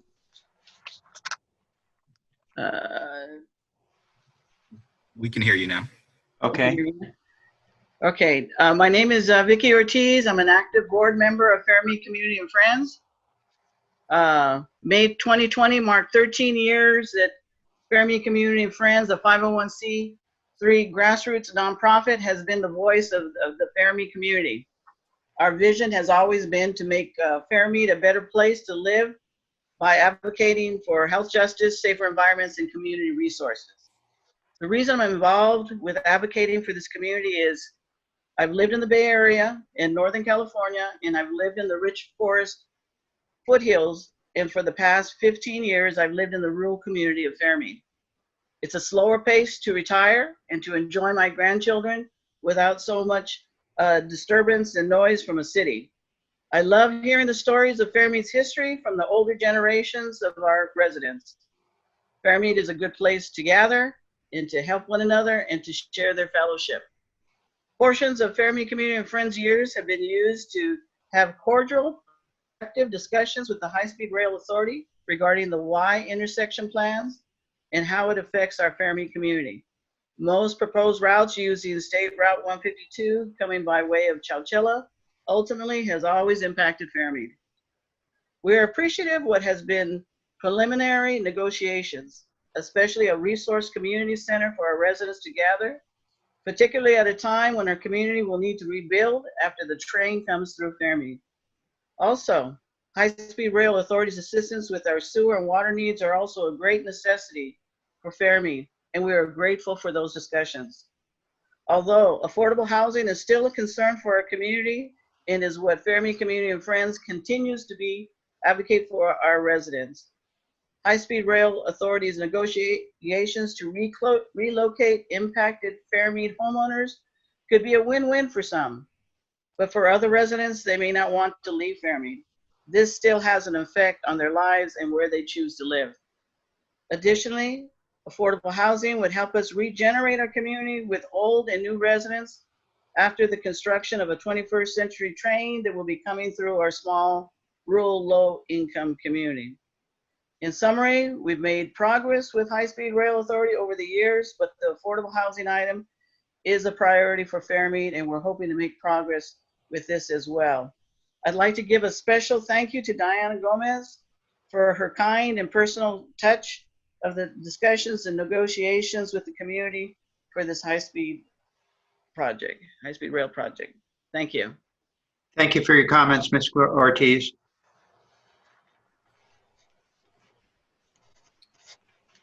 Chairman, I believe that concludes public comment. We do not have any attendees with their hands raised at the moment. Okay, thank you. Then we are closing public comment, and we now, as that it is closed, will be unable to reopen it. And thank you all for your comments this morning. Before we move on to the next agenda item, I want to invite my colleagues on the board to identify if there are any issues that have been raised this morning, to ask for additional staff presentation or public comment that you have, that you would like to have the staff to address further. So again, this is for you to let us know if there's anything that you heard today that you would like staff to address when they come back to us later this afternoon. As noted in the agenda, while we take up some other business items followed by lunch, staff will consider all questions or issues and will be prepared to offer a response after the lunch break. So now, if any board member has anything that has been raised today that you would like addressed further in the staff update to you this afternoon, now is the time to identify them. Yes, Director Escucha. Thank you. Yes, sir. Thank you, Mr. Chairman. First of all, great presentation from staff, not only the presentation today, but as well as the presentation that they gave us to prepare for today. So I am very grateful about that. And I'm speaking from the perspective as one of the newest board members who basically has to vote on something that was decided in terms of the preferred route that was decided in January of 2017. And that preferred route essentially divides the community of Fairmead, though it does protect some agricultural lands and environmental, et cetera, et cetera. So I understand the balance that needs to be made here. So I'm not going to relitigate the issue of choosing a route that divided a community. I'm going to limit my comments to statements that were made in terms of mitigation. I think that Mr. Michael Claiborne indicated that affordable housing is necessary, but the authority, and I don't know who was it from staff, made the comment that we, the authority, commits to relocating the families that have been displaced. And so what I want to further get guidance from you, Mr. Chairman, as well as from staff is, what do we mean by relocating? Does that mean that we're going to find a home and pay the rent for the home for families that have been dislocated? Or does it really mean that we're going to be building homes for these people? And I take that very seriously, not because I'm a resident of Fairmead, but rather because I know what displacement feels like. I know what displacement looks like. I grew up in front of a chain link fence in East Los Angeles as a result of the Pomona Freeway being built in front of my home and raising the homes in front of my house in order to build that big trench that resulted in the Pomona Freeway, which led into the East LA interchange. So in terms of greenhouse gas emissions and toxins, don't tell me that only the Central Valley suffers from it. Trust me, we in the urban centers were the first ones to be victimized by that too. And let me tell you what happens when you get a chain link fence in front of your house. That's where drug deals happen, at least in East LA. And it took about 30 years before my community, being unincorporated East LA, which means when you're unincorporated, you're nobody. You know, you don't have a city council that represents you, and more than likely your county supervisor ignores you, which happened to be the case with us. It took us about 30 years for us to get a sound wall. So what happens when you get a sound wall? All kinds of graffiti all over the place. That was my life in East Los Angeles, and I hate to say that it has not changed. So for me to take this vote today really, really concerns me. I almost feel like going through PTSD because, you know, I'm very cognizant of how important the vote is, but I also know very well the implications. And I know that we all have, you know, good intentions, and we're all people of good faith. So my concern here is one of implementation, that we do implement what we say, that we do keep the promises that we make. So obviously we're on the record of saying that we're going to provide relocation assistance. So I want greater detail as to what that is. Second of all, we know that even housing, if we were to build affordable housing, that's not going to happen until we get water or sewage hookups. And so I would like to see that whatever MOUs are made with the proper authorities to guarantee that type of hookup, for Fairmead to hook up into water and for Fairmead to hook up into sewage, that thing has got to happen. I want to see signed MOUs that indicate that is going to happen. And I know that we have to vote for this sometime in the afternoon, so hopefully we'll get the answers to my questions. Lastly, on page 28 of the document presented by staff in terms of employment opportunities, I would like to find out, how are we going to measure that? How are we going to measure that? Especially with regard to employment opportunities for the people that are going to suffer the most from this, which are the residents of Fairmead. How are we going to measure that? Are Fairmead residents going to be first in line to get jobs? If they don't have the training, are they going to be first in line to get training? So those are the type of implementation questions that I would like for staff to answer. Thank you, Mr. Chairman. Thank you, Director Chouchilla. All right, so we're asking them to be addressing the relocation assistance, the guarantees with regards to hookups and employment opportunities. That staff has got that clear. If you have any questions, you can get a hold of me if you want any more clarification on that, or directly from Director Chouchilla. Okay, Director Shank. Yeah, thank you, Mr. Chairman. I'll try to be brief. What Martha was going through in East LA, I went through in West LA. We moved 5 times in my 3 years of high school, so things happen all over the community. And so I, too, am very concerned about the dislocation. But to get specific, I would like to have a more in-depth response about the 29 homes that have a noise impact that I couldn't quite understand if we had mitigation measures there. It disrupts mental health, physical health, ability to have any quality of life when there is constant noise, the kind that will happen from the train. So what can we do to help mitigate particularly these 29 homes? And then again, the divided community is something of great concern. Also, I lived through it when we did the Century Freeway in Los Angeles and divided the communities there, and not a very good result. So I'll leave it at that. Thank you, Director Shank. So the noise implications on the 29 homes and the implications of the divided community. Director Boutros? Yes, thank you, Mr. Chair. I'm going to refer to the letter that we received late afternoon yesterday from the city of Chouchilla, I think, for the most part. It's a legal, it's a legal firm that sent a letter with a list of issues that they claim to be basically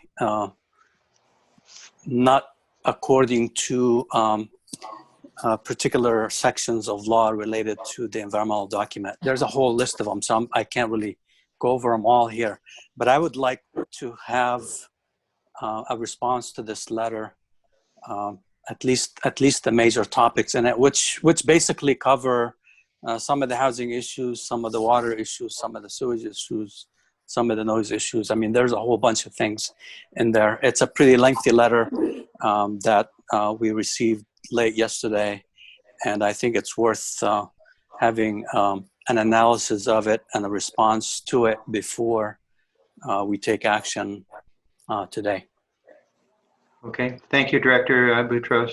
So analysis and response to the letter addressing some of the major topics that are embedded in that letter.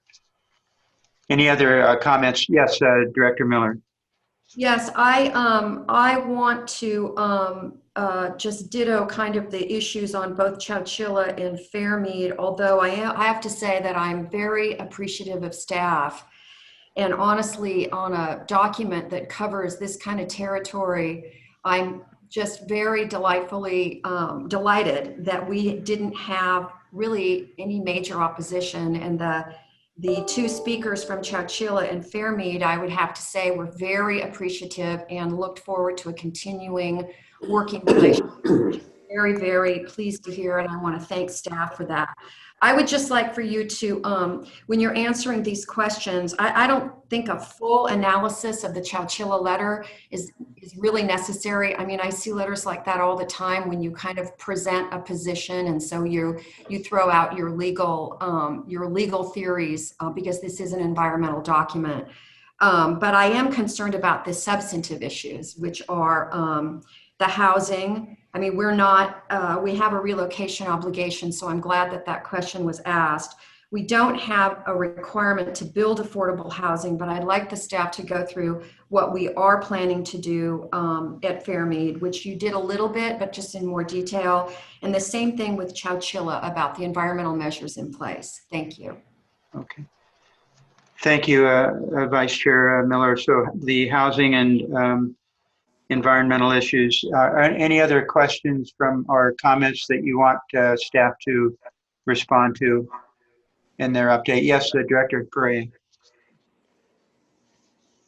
Yes, thank you, Mr. Chairman. And I also wanted to thank staff for the work that they've done, and especially thank Diana Gomez for all the years that she was with us and guiding us through this process and dealing with a lot of the issues that are out there. And of course, we know those issues are not complete. There's more work to do. And I just want to also tell Member Scutia, I respect everything that you said. I understand what you say, and those are issues that we always have to have at the forefront. Just for the board to know, this week I did speak to Michael from the Environmental Justice Group and discuss this issue about the housing piece of it. And I think it was important to know, or it is important to know, that I connected him with Mr. Kelly too, because I thought it was that important that we we have a conversation with the community to let them know that this isn't the end of a process, it's the beginning of one. And there are many more issues regarding this project or this section of the project that will be coming before this board, that we will have the opportunity to deal with things like housing. So today's not the end of that discussion. And I've also started the process of engaging with Madeira County supervisors and other electeds to talk about how, even though we have a significant portion of dollars that will go into some of these other issues like water and sewer infrastructure, there's another side to that coin, and those are those entities also committing their resources to making sure that we get this done sooner rather than later. So my commitment to you as the board, being from the Valley, is that I will work with them and engage in this process to make sure that we keep things moving forward. And the last thing, Mr. Chairman, I'll say for further discussion this afternoon are just sound wall barriers. I know staff made one comment that we mitigated as much as we possibly could to some areas that we couldn't. I'd like to know where we couldn't, what those issues are, and also would like to be assured that wherever there is a home that's going to be impacted, that there is a sound wall. There should not be any home that is affected by our project that does not have access to fall to a sound wall to mitigate the noise issues that will be created by the train. Thank you. Thank you, Director Perea. Any other questions? Yes, Director Camacho. Mr. Chairman, thank you. Gary, I think during his presentation, referred to timing of implementation for some of the mitigation measures. I'd like to understand better what that meant. Did that mean the water and sewer is dependent on someone else's approval? Or as I understood it from the last presentation, he mentioned that I believe Merced had to approve, was going to write the grant, but had to approve it, had to approve that grant, and they hadn't done so. So what does that mean to the water and sewer, and certainly has an impact on the housing, since they can't have it without having water and sewer. So I'd like to get some clarity on that. And I certainly compliment all the board members who have made statements in support of the why I do support this, if in fact the mitigation measures are taken care of. Thank you. Thank you, Director Camacho. I think any other comments? Let me just ask staff to also address just what occurs within the development, both of the mitigation plan and the negotiations or conversation that continues, and the commitments that are inferred in that plan, so that with regards to what continues to occur after, if this board is to take action today, what's the takeaway with regards to the continuation of ensuring that we are coming to resolution on items that we have not come to resolution on, as Director Boutros pointed out in the letter from Chouchilla. So what's the plan moving forward? It seems to me from experiences with environmental documents over the course of my career, this has been somewhat common. So we've never, at least in the things that I've personally been involved in, things continue to be resolved after the document has been certified.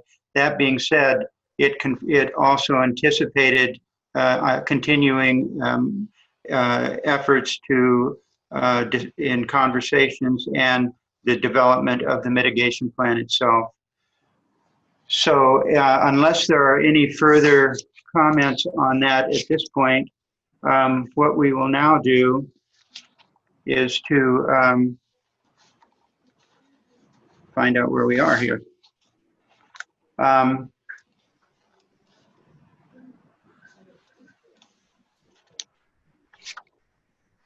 What we need to look at right now then is, before we move into additional comments, or excuse me, the other agenda items, we need to get a sense from staff, and if I could ask our chief counsel, Alicia Fowler, if she's with us. I am. Hi, Tom. Alicia, it seems to me that you've got quite a task ahead of you.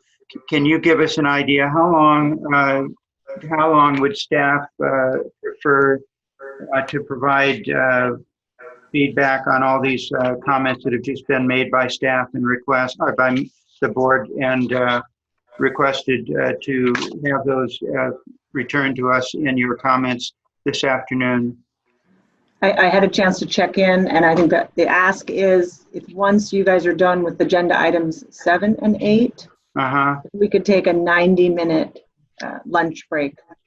90 minutes after 7 and 8. Okay. That should give staff sufficient time. Okay, that's fine. Thank you. I saw CEO Kelly, you came online. Is there anything that you wanted to say now other than we're going to move on into items 7 and 8? No, Mr. Chairman, I just want to make sure you were connecting with Alicia. Sure. Okay, thank you. Thank you, Alicia. Then we're going to move on to agenda items 7 and 8. These are both information items. And we'll start with item 7. As you noted, it's just a brief report on the Finance and Audit Committee yesterday. And let me just touch on a number of the highlights from yesterday's meeting. And I'll ask my colleagues on the Finance and Audit Committee to jump in if there are other items that you would like addressed beyond or noted to the board beyond the ones that I mentioned in the next couple of 3 minutes here. First of all, with regards to accounts payable, we let you know where we are on accounts payable and in terms of the size of the payables, because it certainly has some indication of activity. Looking at the July 20 numbers versus June 20, the accounts payable, the paid value was increased by 5.2 million up to 114.9 million, which is 2 times the amount of 1 year prior to that in July of 19. The value of invoices in July versus June. July was increased by 18.3 million up to 104.7 million, which is 3 times the amount of a year before. And I only mentioned the year before to give you some sense of the increase in volume and activity by the authority out in both project development as well as construction. Cash management. At the end of July, the authority had 198.5 million in Prop 1A fines, or funds, which is 55.1 million below the month before. Cap and trade, the balance was 2.238 billion, which is 61.8 million lower than the month before. And the rail property management fund is increased by $200,000 up to 9.3 million. As you know, bond sales occur twice for Proposition 1A in a year, which is in the fall and the spring. Cap and trade is quarterly, 4 times, obviously 4 times a year in August, November, February, and May. Regarding cap and trade, excuse me, the February auction, the authority received $153 million. We reported for the May auction, it reported at 6, that's been adjusted to 10. So it went from 153 in February to 10 million in May. In the August auction, it recovered to $99 million, which will come to the authority. That's after a $20 million reduction for the California Global Warming Act, and that's a backfill provision that occurs once a year. For personnel vacancy, we ended the fiscal year 1920 at 37.1%. Excuse me, at 16.2%. We jumped to 37.1 at the beginning of the 2021 fiscal year on July the 1st, which was a result of an increase in allocated positions of 85, and that's in part in response to our reducing consultant positions. Those 85 positions will be responsible for reducing the number of necessary consultant positions by 103, and will also generate a savings for the authority. In the month of, just looking forward to August, as you know, our finance and audit numbers that we report to you, for instance, today in our September meeting are for July 31st. We've asked our Chief Financial Officer, Brian Annis, to just give us in those areas that he can shoot a number at us as an estimate. It's not a firm number, but an estimate. And so what we're looking at, we filled 3 positions in the month of August. For capital outlay budget, The budget for the fiscal year 2021 is $2.903 billion. That versus what was the 1920 fiscal year, it's an increase of $658 million, or 29% a larger budget than we had the year before. In July, as we start this budget year, we spent 47% of what the pro rata budget would have been for the month of July. July construction expenditures increased to 74.6 million, and looking at, and that's one of the statistics that are numbers that we look at very carefully each month at Finance and Audit. The estimate for the August 31st month end is an increase from 74.6 to 90.2 million.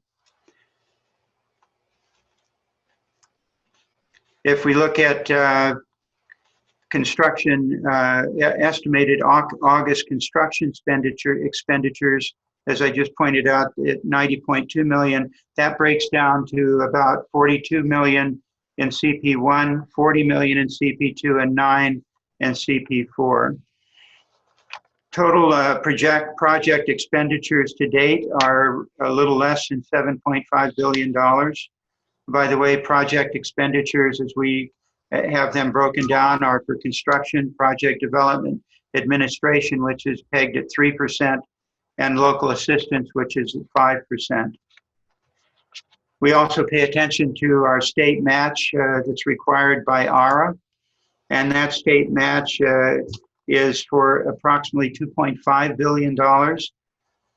Where we stand today is actually approved is 480 million, pending at the Fresno, or excuse me, at the Federal Railroad Administration is 1.4 billion. The sum of the two at 1.62 billion is 64.5% of our required match. In the month of August, looking forward to what we will likely see at our next board meeting, that 1.62 million is increased to 1.93, which is 77.2% of the state match requirement. With what we also have in-house in process, it increases, once that's been forwarded to the FRA, that increases the match number to our percentage to 87% of the required match.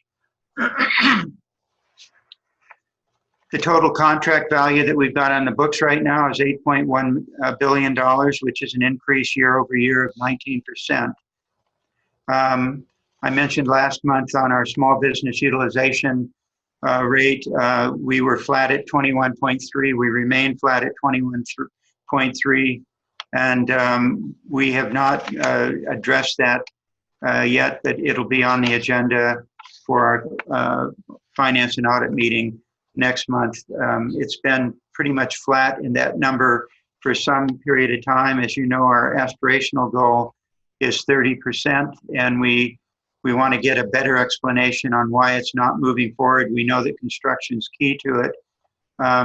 We want to look forward to see if we should have expected more as a result of the increase in our construction activity.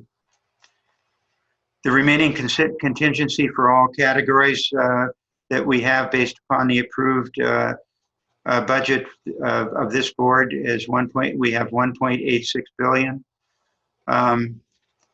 We have 420 million that's unallocated.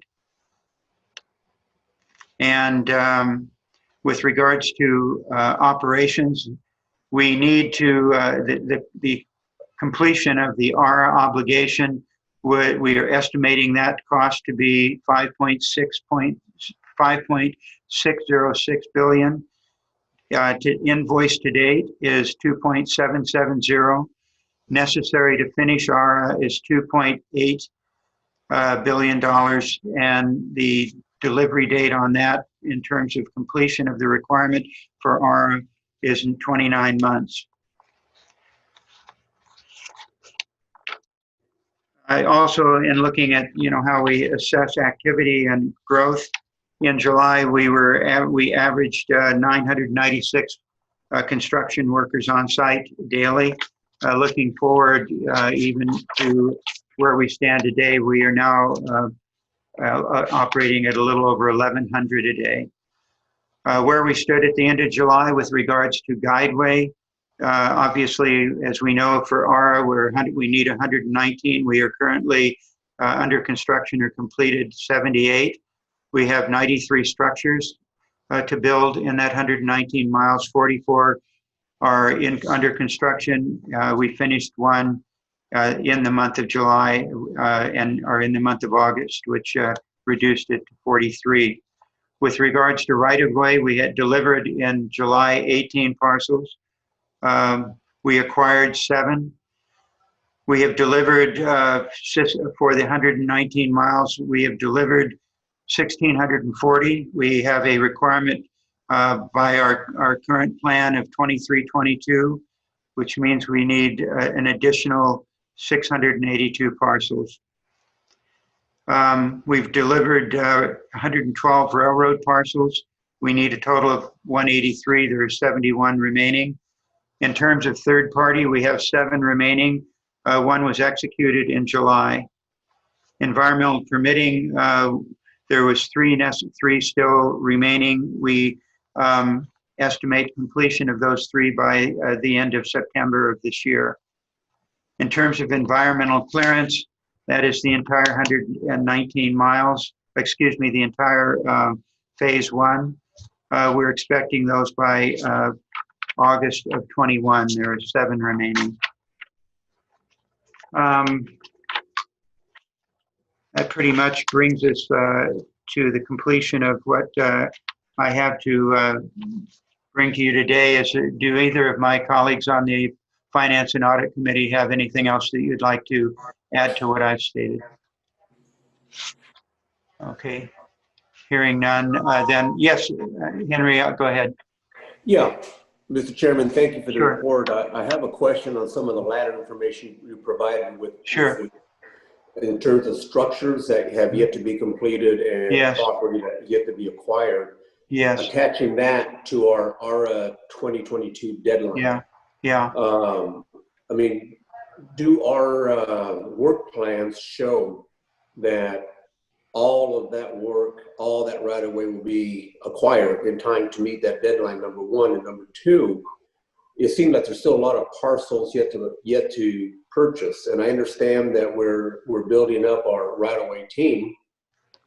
But my question on that piece is, with so much work yet to be done on that, is there a section or a portion of that work that can be handed over to the Caltrans right-of-way people so that they can help us on a parallel path as our people are working on a segment? Caltrans can be working on the segment. Thank you. Thank you, Director Perea. With regards to structures, we asked those questions also, as you would imagine. The structures in terms of the scheduled completion according to the most recent plans, the active plans that we have under the direction of our Chief Operating Officer, we'll finish structures just in advance of 12 of 22. But it takes us right up to that with where we are now. We currently don't have any critical parcels that are holding up construction that I'm aware of.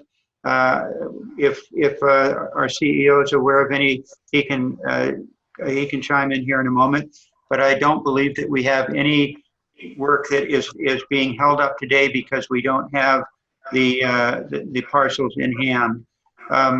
We have and reported every time a question's asked, or even when it's not asked, clearly right-of-way remains an initial or a continuing interest and concern of everybody working on this project.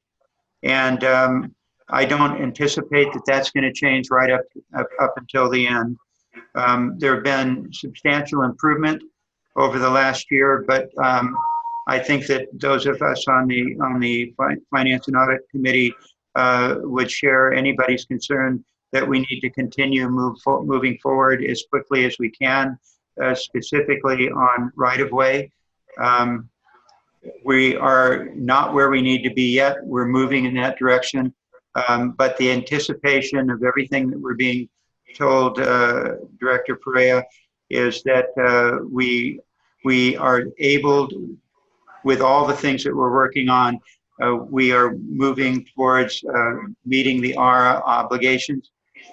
All a part of that, I think, would be unrealistic, not to mention that the work that the CEO has undertaken with regards to the update of our 2020 business plan will be incorporating any number of things that are implied by the two questions you just asked, in looking at where we are, alternatives, but with a firm view of completion of the ARA obligation by 2022, in addition to the other things that we talked about yesterday. Thank you, Mr. Chairman. You're welcome. Any other, okay.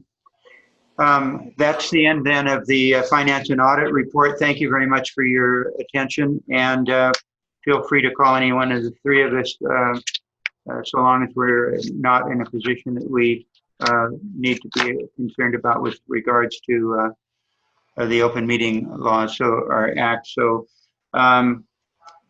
with that, I'm going to go ahead and turn it over to our Chief Executive Officer with regards to his CEO report. Thank you, Thank you, Mr. Chairman.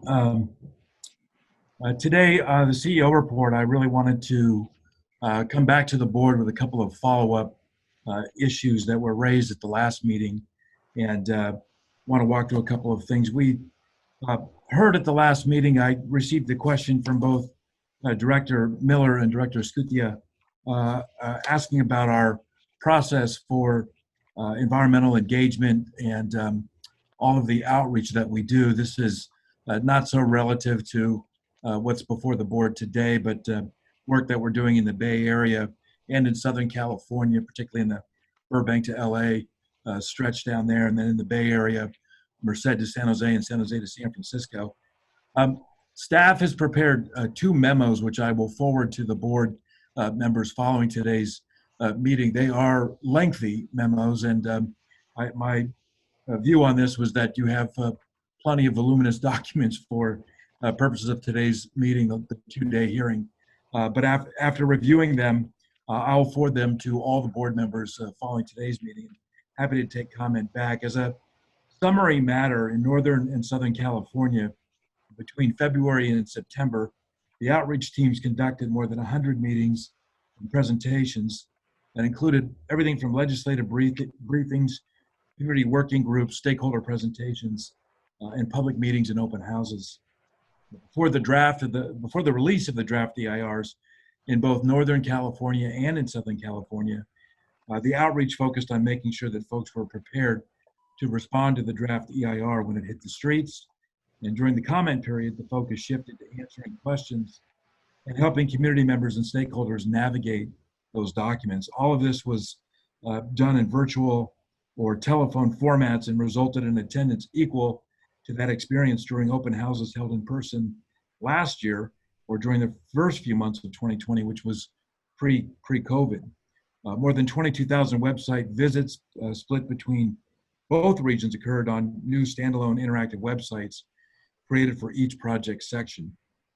These resources, as well as the open houses, office hours, and other engagement activities were available both in English and in other languages. And just to amplify that a little bit, the authorities, per the authorities' publication and public outreach guidance and limited proficiency plan, all relevant material was translated into language that met a threshold of 5% or more of the reference community. In other words, households that make up a percentage of various languages, we then make documents available in those languages. And so for the two documents in Northern California that included translation, those included translation in the following languages: Spanish, Chinese, Vietnamese, as well as Tagalog for the San Francisco and San Jose section. In the Southern California section for Burbank to LA, those languages included Armenian, Tagalog, Arabic, Spanish, Japanese, Korean, and Vietnamese, and Chinese as well.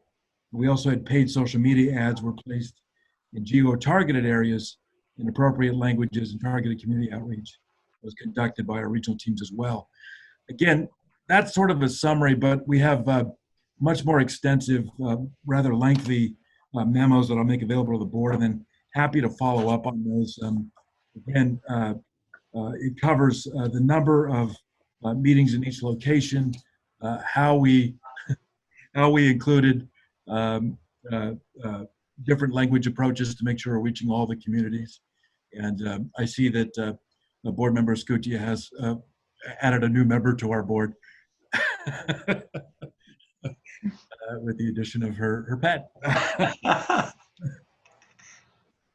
So anyway, again, I wanted to just update the activity we've conducted in those areas. And again, I'll forward to the board these rather extensive memos that with great specificity lay out what we've done in each area, and then happy to follow up further beyond that. Next, unless there's any questions about yes, that. it's Director Miller. Just, can you just add that to the record of the proceedings that we're having today, those letters? Brian, Yes, thank you very much. Appreciate it. Will do. Thank you. The second element that I wanted to cover today was, in part due to COVID-19 issues, we have pushed back some of our environmental schedules. In some of the areas, we have extended our public comment period. And so I wanted to just share with the members, as I said I would at the last meeting, I did want to share where we are on the environmental segment adoption dates for all of the segments that make up the entirety of the phase 1 program, San Francisco all the way to Los Angeles and Anaheim. And this chart is just designed to show you where we stand. I must say it's been an extremely aggressive set of actions that we've taken in the last 18 months or so on the environmental front. It's worth noting that between 2014 and 2019, for that 5-year stretch, no RODs were certified by the authority. And in October of 29, the year before that, we put out the locally generated alternative. In October of 2019, we completed and certified the ROD for the Fresno to Bakersfield extension.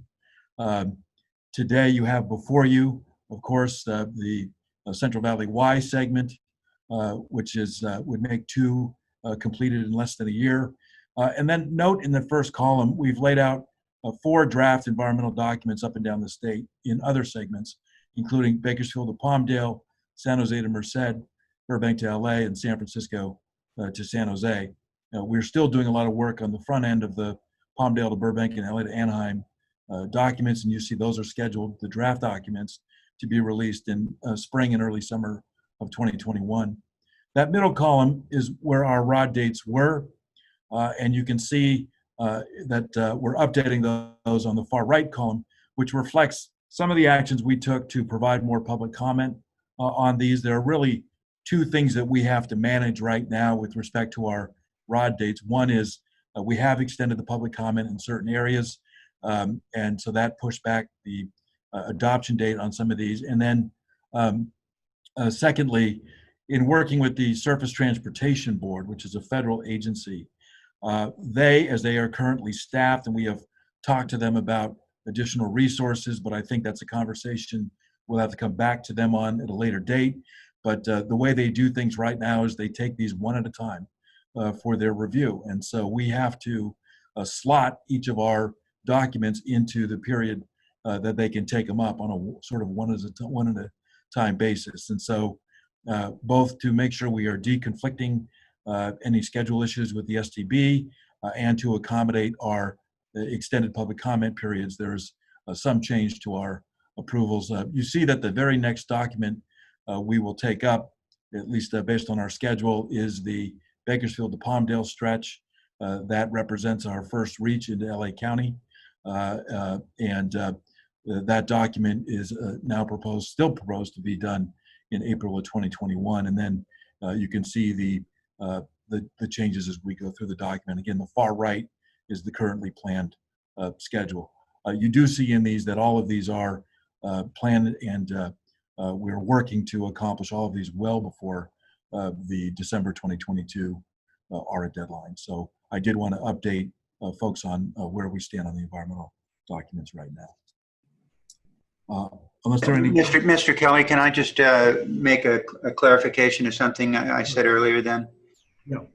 So when I was giving our colleagues the F&A report, there was, I think it must have been a typo, but in our package, it indicated, I told you that the 7 environmental documents, our clearances that we still need were July of 21. And as you see, I know you see this, it's showing it July of 22 with what Brian just went over. And I did have written a note on this to ask if this was an update or something, but I think it might have been a typo in F&A. And let me just clarify one other thing on the right-of-way, just for the record, and that is that I'd indicated with regards to the right-of-way, it's not where we need to be. I think the better term, it's not where we'd like to be, but at least based upon the forecast that we are being given by management, it still would indicate that we are still on track to make a 2022 date. It certainly puts a tremendous amount of pressure on the process, but I should not leave you with anything other than what we've been told, and that is that they believe that it's doable and doable in order to comply with the ARA requirements. Thank you. Yeah, Mr. Chairman, if I just comment on that, I do, I've said in every public hearing I've been asked about that the ARA deadline is certainly a daunting one. Yeah. And the additional right-of-way parcels we need does not help. But however, they are necessary in some way. They reflect the advancement of the project. Well, I just didn't want to use your word daunting. Yeah. Okay. But it's a fair word. So yeah, it is a fair word. Anyway, unless there are any questions about the environmental document, I'll move to the next part of the CEO report, which is also in response to a question that came from a board member at our last hearing, and that was the question about how we move forward on the next procurement for an RDP contract. And I just have 2 brief slides here, but just to lay out the process for that. We would, going forward, do a full competitive procurement process for the next RDP process. And I think the first important part of that is we do have to engage in conversations with board members, certainly the chairman and others, about what that contract scope, budget, and schedule should look like. And so that's the first element of that process. And then typically we do through a qualifications-based procurement, at least this is how the last one was conducted, is that we release the draft request for qualifications. We conduct industry forums for small business matchmaking events with the prime bidders on this. Offers submit their statement of qualifications, and then we evaluate, discuss, and negotiate the top ranked offer, and we move to an award and execution. This is the process that was followed the last time, and we would do something along these lines again going forward. There are always variations of themes that we will be discussing with the board and wanting to get input on how we do this. But again, it will be a competitive procurement process, and this is what the picture looks like the last time we did it. And again, I just say that we have some time to work with the board on exactly what this looks like going forward. If you go to the next slide, I can give you a sense of timeline on this. The current RDP contract expires in 2022, and so our timeline to move forward with the next one shows that most of our activity is in 2021 on this. The board has to first approve an RFQ, which we come to the board for in late 2021. Their statement of qualifications would be due sometime at the end of that year. We'd enter into negotiations in February, come back to the board to approve any contract move in March of 2022, and then issue a notice to proceed on roughly that timeline. So again, assuming that we're getting the expiration date of the current contract before we transition to the next, this is roughly what that procurement schedule looks like. There are a couple of things that we'll have to discuss more with the board going forward. For example, there are elements of the current contract where dollars were removed from that contract by past decisions of the board and moved elsewhere, and that we have to decide whether those go back to that contract to get all the way to the extension date, or whether they don't go back and we have to move these up a little bit in time. And so those are issues that we will come back to the board on and discuss, but I at least wanted to lay out where we were in answer to a question that came up at the last board hearing. I'm happy to answer any questions about this. Director Camacho? Yeah, Brian, would this include the entire procurement, everything that they're doing now, or would that break out just the 119, apart from the 119, or is it the total contract? Well, this is part of the important discussion I think we have to have next on how expansive we want this to be or not be. I mean, I think we have to apply some lessons learned here, how the last one was done.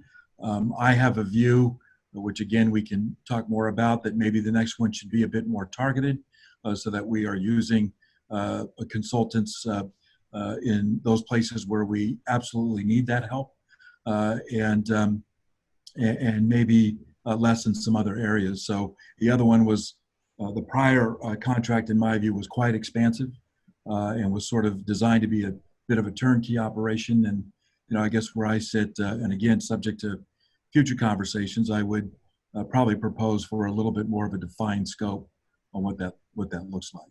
But again, assuming we are the project is working for, I also would say that the last one covered roughly a 7-year duration, and I think again, going forward, I would probably advocate for something a little bit smaller or shorter.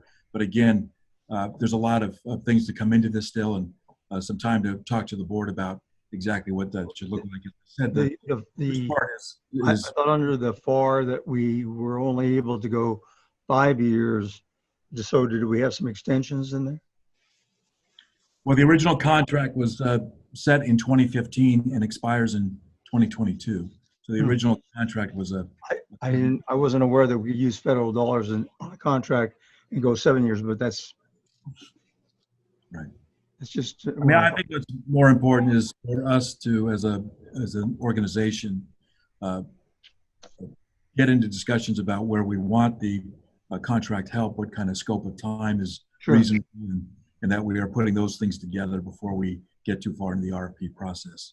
And so those are conversations I look forward to having in the months ahead. Thank you, Ernie.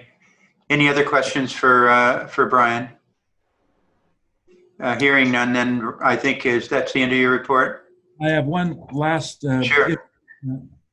Mr. Chairman and members, it's just I typically do a program update just to inform folks on various things we've done sort of in between hearings. And I'll go through this rather quickly, but I just want to make sure that you're aware. Just yesterday, I'm happy to announce that we did put out a release on the formation and opening of our Selma Workforce Partnership program at the city of Selma. Henry Perea was very involved in getting this established, and this is modeled on the Mandela Center in Oakland, which was something that was put together post the Loma Prieta earthquake that helped employ local folks on infrastructure projects and projects in the area around that facility. And similarly here, where we're partnering with the local EDC, labor apprenticeship programs to begin work for students here through the Selma Workforce Training Center. This is also part of our targeted worker program, which we have goals in each of our construction contracts that workers come to the site who reside in the area where the program is underway, and they are now signing up, taking students signing up for classes beginning on October 5th at the Selma Workforce Center. So again, the idea is to train folks. It's roughly a 16-week program that puts apprentice workers out, labor workers out on the project, working close to home. And so this is an exciting new development, but one that I'm happy to say that we're working closely with the local entities to get this going. So that was just yesterday. On Tuesday and 2 weeks ago, just a quick announcement, we did announce the opening of 2 new grade separations, Avenue 10 and Avenue 15 in Madeira County. You know, these are notable because I think the totality of our work in the Central Valley includes on the order of 51 grade separations. And as I know many of you are familiar with, there's really not a lot. I can't think of, in many ways, a better safety project and local traffic circulation project than what grade separations offer. And again, we have 51 of these roughly on the 119-mile stretch in the valley.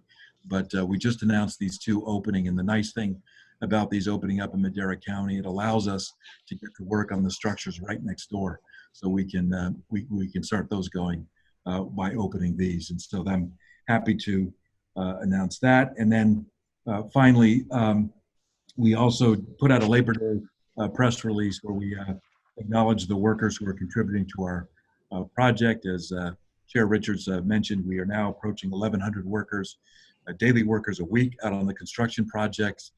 That is roughly a 270% increase over this time last year.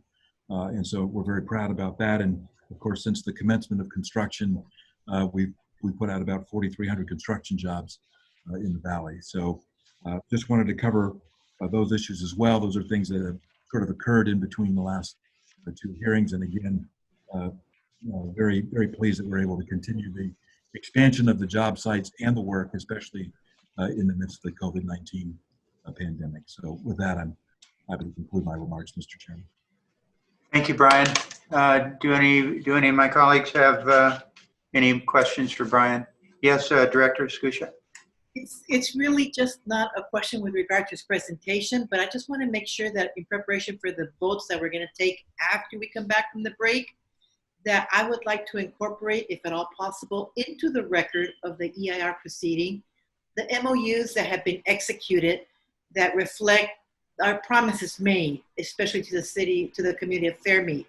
And if there are any outstanding MOUs that have not been executed, have not been signed, if I can just get a sense as to when this is going to happen. That's what I'd like to add. I would like to just see that, you know, as you know, I'm not an attorney. If we can get advice from counsel, whether or not we can do that. I think, as far as I know, I'm not sure how many MOUs we have executed. I'm not aware of, I think there's just one. Is that correct?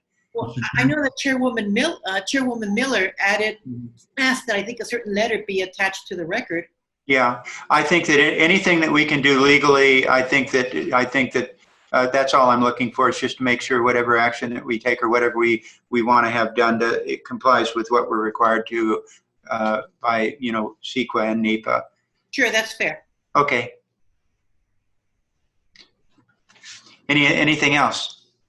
All right, then what we're going to do is we're going to come back to order at 2:30.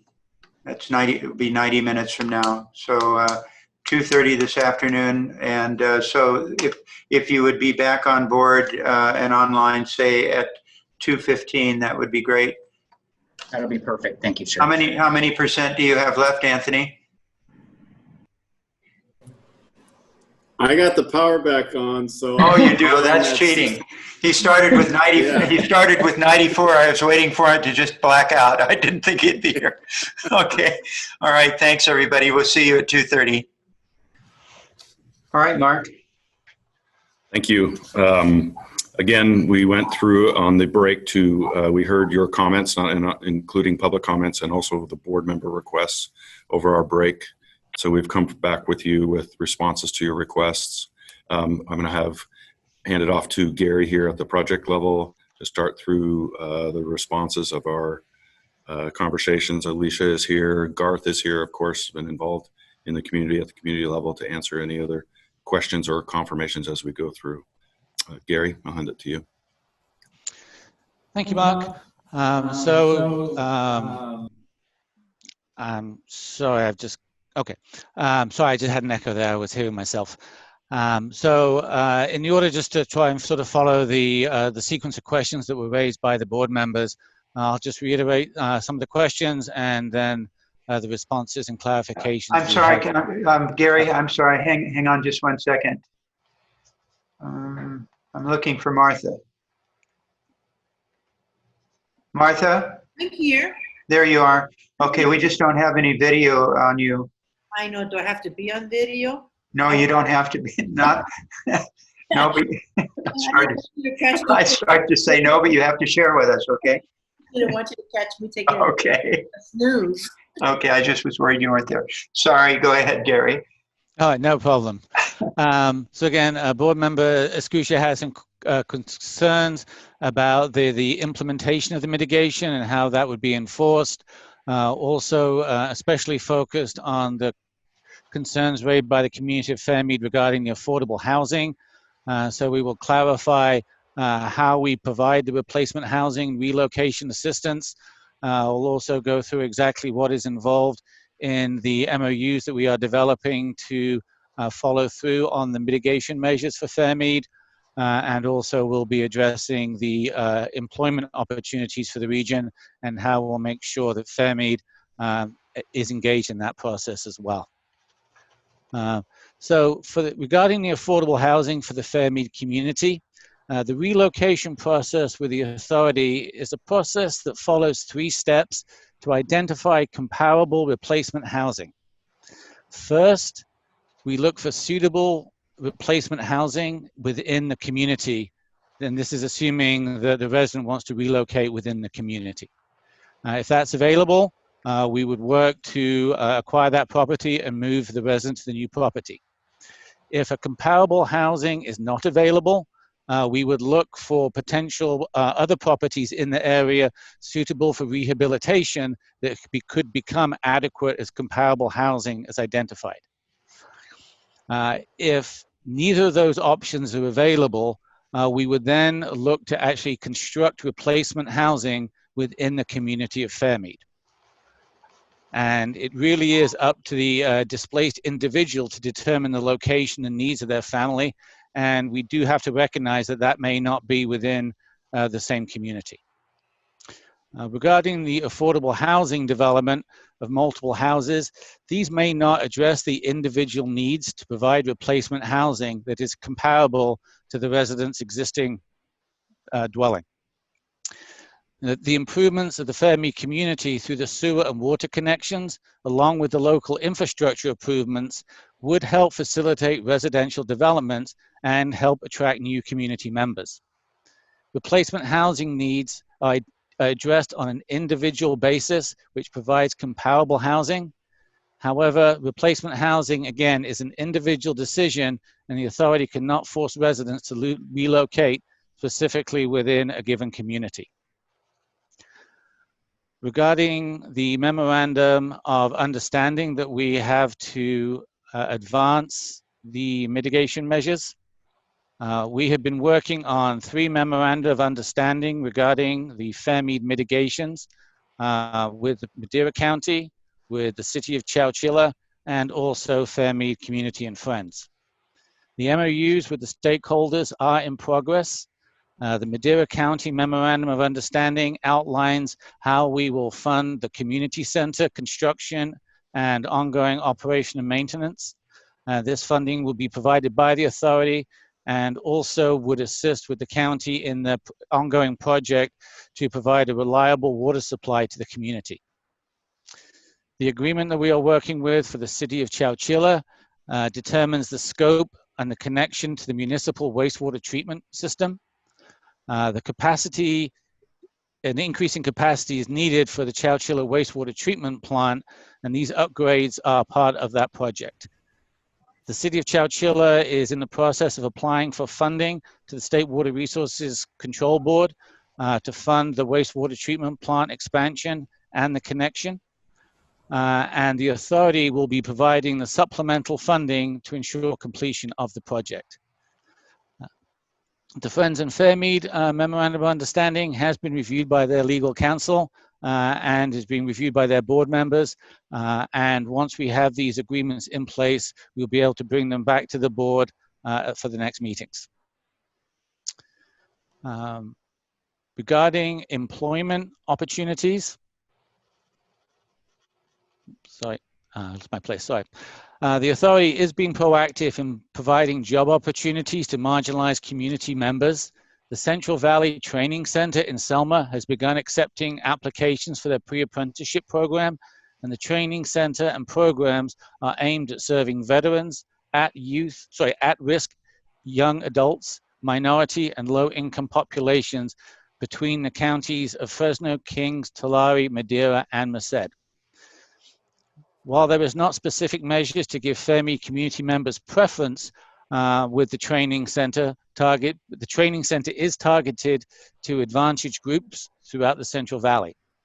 The authority has held workshops within the community of Fairmead for small businesses to make sure the residents are aware of the opportunities as the program progresses.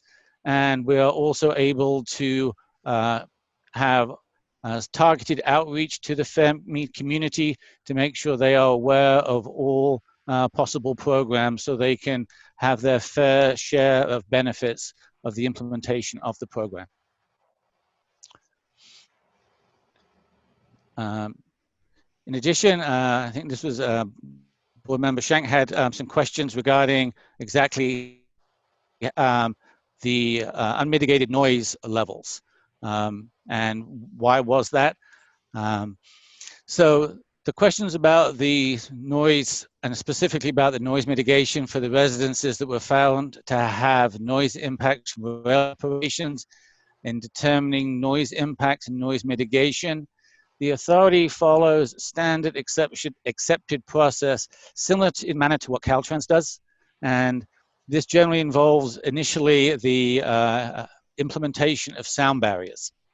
And this is a common type of noise mitigation, particularly in urban and more densely populated areas. However, the authority's methodology for noise analysis and mitigation does take into account well understood concepts that sound barriers are less effective and less efficient in communities where the houses are widely dispersed. In these locations, where the residences are spread out as they are in the Central Valley-wide project area, the authority will look to implement measures to mitigate noise within homes. And these methods typically include installing sound insulation, both in the walls and also improved insulation for windows. The authority makes these and other measures available to the affected property owners. The mitigation measures commit the authority to work with the individual homeowners affected by the operational noise to enact suitable, effective measures to help lessen these noise effects. Because the sound insulation for walls and windows and other measures depends on the cooperation from individual homeowners, and the authority cannot force any individual homeowner to undertake these measures, the final supplemental EIR-EIS had to acknowledge that this is a significant and unavoidable impact. In addition, these measures don't actually change exterior noise levels as a result of the train operations, and hence in our document, we identified these as remaining impacts within the project area. I think if we could bring up the map of Fairmead slide 16 in the previous presentation, I think this will help to address the questions that were raised by the board members regarding the division of the community. So here you see an aerial view of the core of the community of Fairmead. The orange line curving across the top is the proposed alignment for high-speed rail. The red lines either side of the orange line indicate landscaping strips to screen the high-speed rail corridor. But as you can see here, there's the core of Fairmead below the orange line, but there are also residences to the north, and we need to address that division of the community. We have done that in several manners, but for the connectivity, one of the main roads is Fairmead Boulevard, which is shown in green here, which parallels State Route 99. That will remain open with a viaduct over that and also 99. And also the adjacent local road, Road 18 3/4 would remain open as well.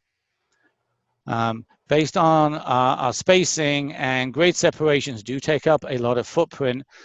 So to maintain connectivity to the core of Fairmead, we are proposing a multi-use bike path and trail that would go underneath the alignment. If you can see, that would be the purple line and somewhat at the middle of the screen. That would allow bicycles, pedestrians to be able to walk underneath the facility to be able to get from north to south. And then slightly outside the core area on Road 20 is where we would put in a grade separation. We have adequate space there to put in the grade separation without displacing additional homes. And in addition, Road 20 connects with the interchange to the south on 99.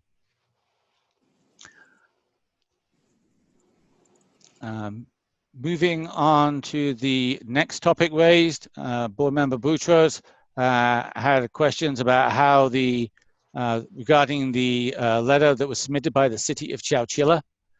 And I'd just like to go through some of the key points that were raised in the letter and how they were addressed. Some of the key points the city of Chouchilla raised was ongoing noise from train operations, concerns about the visibility of the city's proposed industrial park, funding for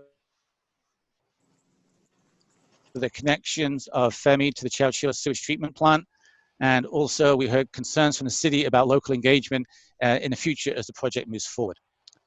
So first of all, regarding the noise from train operations, all four alternatives considered would have resulted in both moderate and severe operational noise impacts, and these are identified in the environmental document. All impacts were to single-family residences, and no other sensitive receptor types, such as schools, churches, or cemeteries, would be affected. And none of the moderate or severe operational noise impacts are actually within the limits of the city of Chouchilla. And in addition, the authority will conduct additional noise analysis during final design if planned operations change that could affect the operational noise anticipated in the project. And this is covered under, in the document under noise and vibration mitigation measure number 2. Regarding the industrial park and the visual and access impairments, the authority does acknowledge the city's planning efforts for an industrial park as identified in Chouchilla Industrial Park specific plan. And Justin, if you could bring up the visual simulation, this may help on this response. The city had expressed concern that the presence of the rail embankment would obscure the industrial park and thus impairing its viability. The view here is from a driver on State Route 152 driving to the west. And so the Chouchilla Industrial Park here is located on the right-hand side. This is a visual simulation of what it would look like with the implementation of the preferred alternative. The bridge in sort of the mid-ground is the overcrossing for road 17 and a half. On the right-hand side, the train is on an embankment, and you may be able to see that there's a high-speed train approaching. And then behind that, the buildings that you can see are actually the cemented plant, and the space in between is where the city is proposing their industrial park. So we believe, as you can see from this view, the view of that park is not unduly obscured by the presence of the high-speed rail alignment. In addition, they had concerns about access to the proposed industrial facility. And in the design of our project, we have looked to make sure there's appropriate and adequate access to the area. And the authority does not believe that the concerns about the visibility of the park or access from the freeway would be overly, would be overly detrimental or impair the viability of the future industrial park. I have covered already some of the measures regarding the mitigations for the sewer connection to Fairmead, but just to reiterate, The authority has been in ongoing discussions with both the community of Fairmead and the city of Chouchilla to determine the funding and implementation of the sewer connections for the residences of Fairmead from the Chouchilla water treatment system. And the funding for all the Fairmead mitigation described in the mitigation measures in the environmental document, Environmental Justice Mitigation Measure number 1 and Measure number 2, are already included in the authority's baseline budget, so these measures would be fully funded. Just to reiterate, the authority is working with Chouchilla to ensure that there is adequate supplemental funding to make sure once Chouchilla has fully defined its project that it can fund the project that would include connecting Fairmead to the wastewater treatment facility. We are also continuing discussions with the city as part of the Memorandum of Understanding process. We do still need to come to agreement with the city on the ultimate size of the expansion, but the city has informed us that they fully expect that the State Water Resources Control Board will approve their proposed grant application, since this project will address known concerns regarding contamination of groundwater, especially with the presence of septic systems and private wells on the same parcels. And in addition, we have committed to work with the City of Chouchilla to provide the necessary letters of support to the State Water Resources Control Board as part of their application.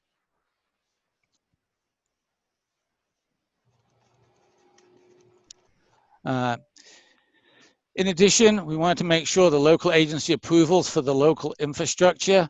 Concern was raised over several commitments that local agencies would have approval of a number of impact avoidance and minimization features or mitigation measures. As I mentioned earlier, local input is very important, and we've been working with local agencies to make sure that we're closely coordinated on how we advance design and considerations for the project. The authority does have a history of working with many of the local agencies in the Central Valley for agreement, and we will continue this process.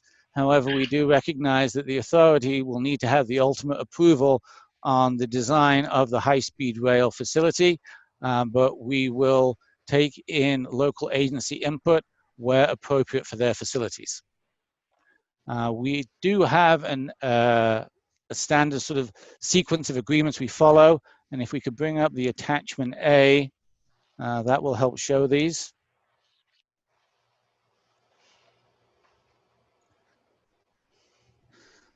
So the sequence we generally go through with cities and counties, with certain cities and counties during the planning process, we have a reimbursable agreement to facilitate the city's ability to support the high-speed rail project as we develop through the planning phases.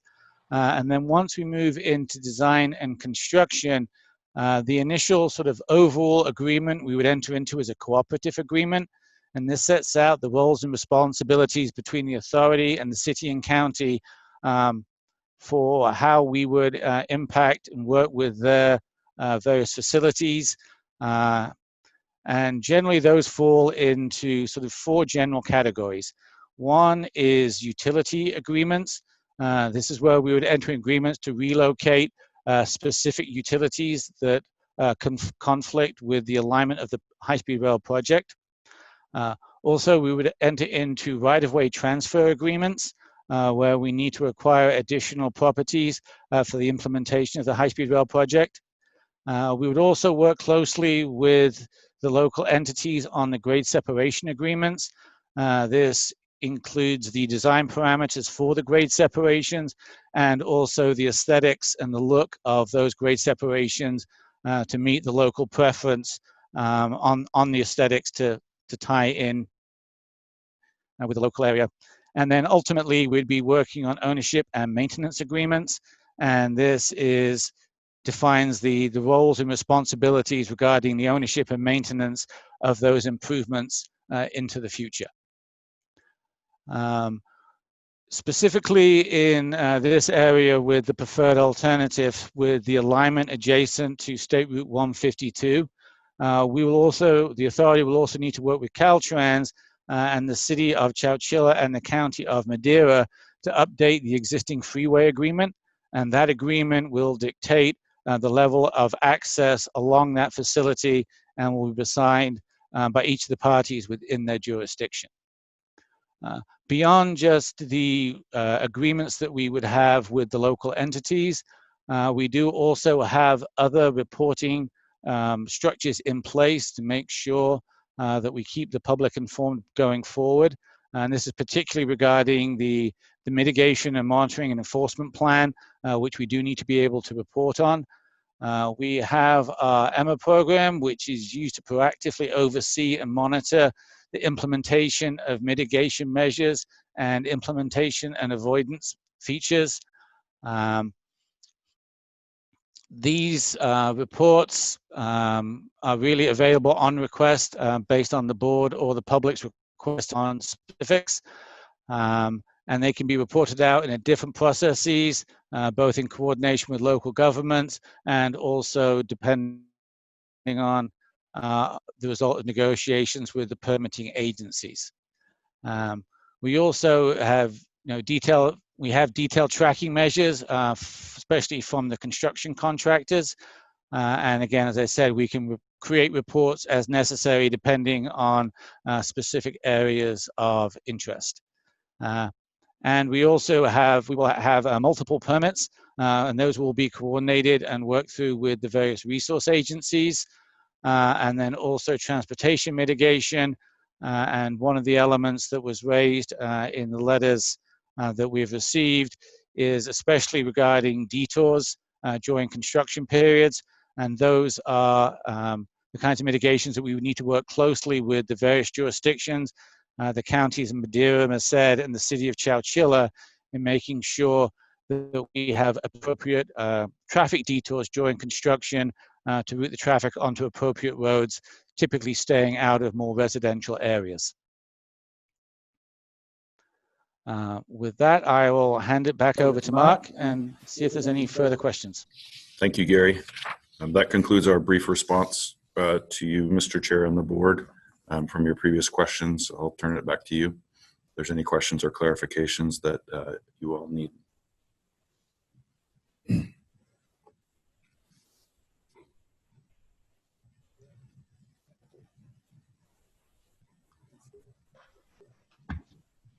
Tom, you're on mute.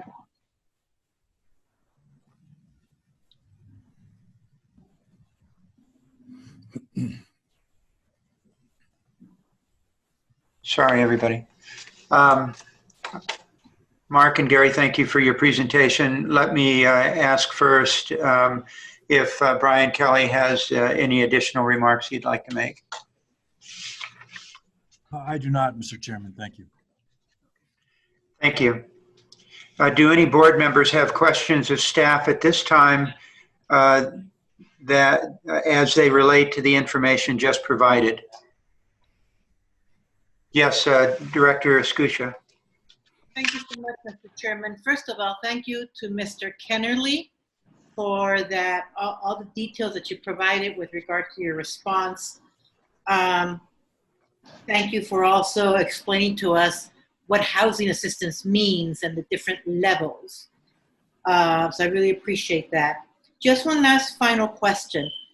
I understand that there are some documents, and I don't know if they're MOUs, or letters of intent, but there are some, documents that still need to be, I guess, signed, and agreed to by the parties.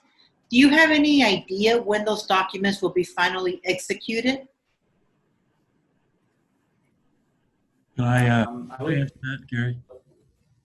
So I'll get myself on. I think maybe Garth Fernandez, who's been really leading these agreements, might have the most up-to-date information on that. But I would say we are very close, and I would expect within if not the next week, within the next month, we would have all those completed, and then we could make those available to the board members. All right. Thank you so much. Thank you, Gary. Thank you, Director Chouchilla. Other questions for, yes, thank you, Director Perea. Yeah, just a quick question. When you were talking about the mitigations to soundproof homes, just as an example, I have a home that's on the airport flight path, and they came in and changed doors, did the installation, replaced windows, etc. Are we talking about that level of detail for these homes? Yes, that's exactly what we're talking about. And the extent of the installation would typically be, dependent on the source. So if it's just from a single side, we would look to focus that mitigation, the installation on that side of the building. But if it's on multiple sides, it would be on each side of the building that installation would be effective. We would need to look at the building itself first, and then determine those appropriate measures. But just as you said, it typically involves installation of walls, doors, and windows anywhere that noise could enter the home. And as I did mention, that is, it does mitigate the noise inside the dwelling, but it doesn't address the noise outside. Right, and just to finish that thought, so it could include the replacement of windows if that was deemed appropriate.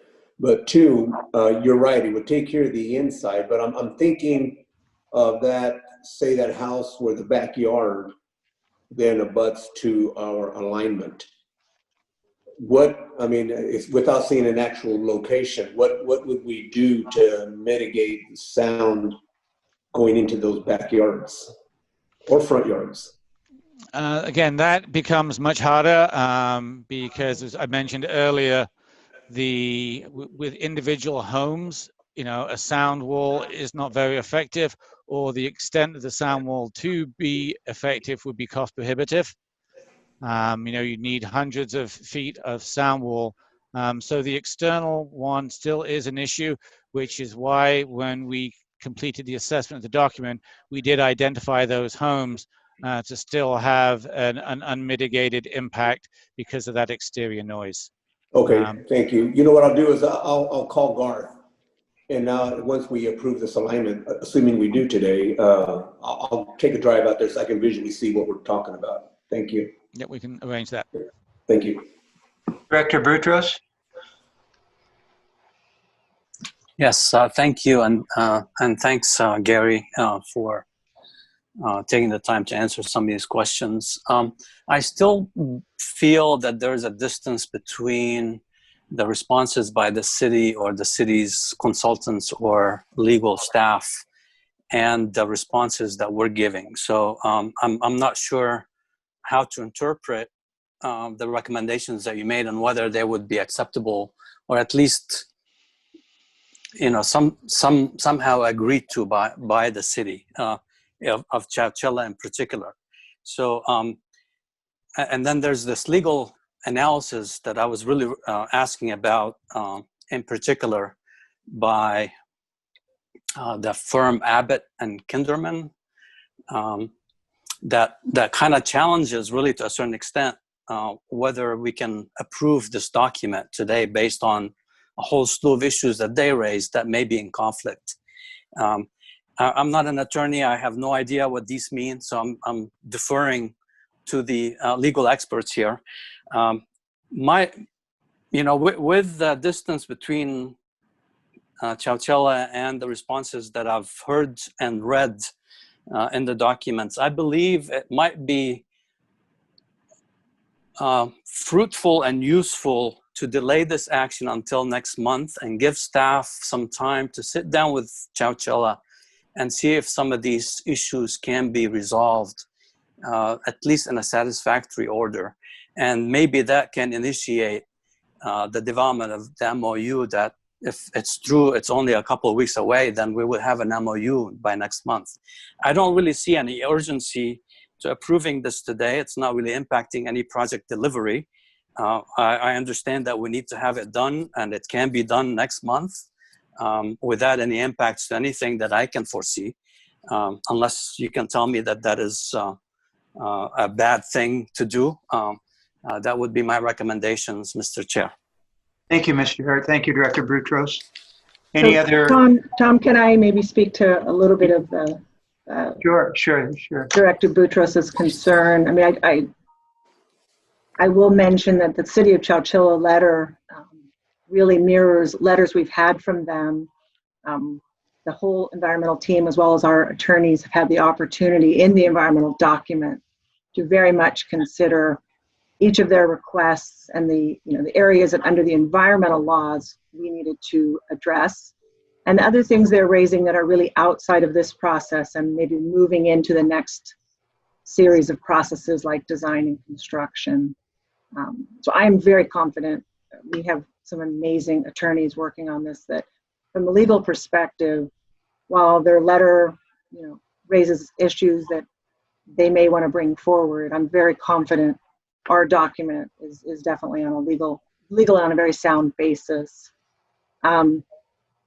Moving forward, these MOUs do not normally get even negotiated, let alone completed, before environmental documents are done. Very often, we finish these documents, we have a mitigation plan, and then we start negotiating and working out how we're going to meet that mitigation. Here, because we have such an amazing team, including Ms. Gomez and Mr. Fernandez, efforts were made to get ahead of this, but I have no concerns with getting this document completed when this board is ready, and we'll move forward and we will negotiate what needs to be negotiated and bring back to you guys information about how that worked out. But those two things do not need to be connected. We can finish this today and negotiate MOUs going forward. Thank you, Ms. Fallon.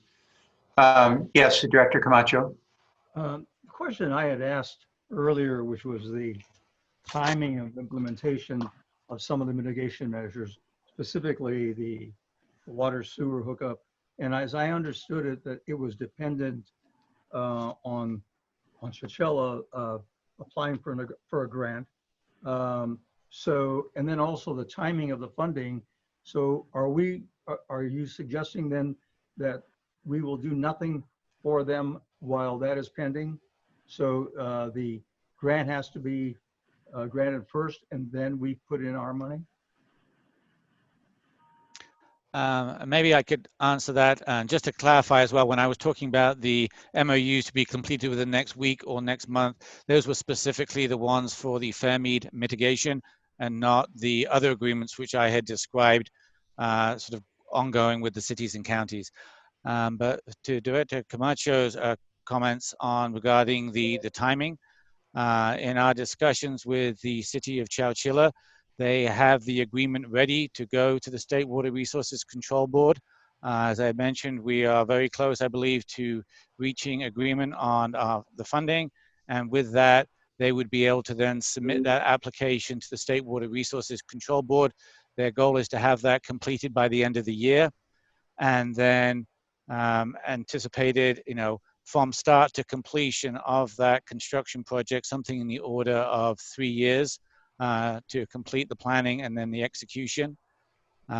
Similar with the agreement with the County of Madeira on the community center, on approval of this document, because until this document is approved, there is no project.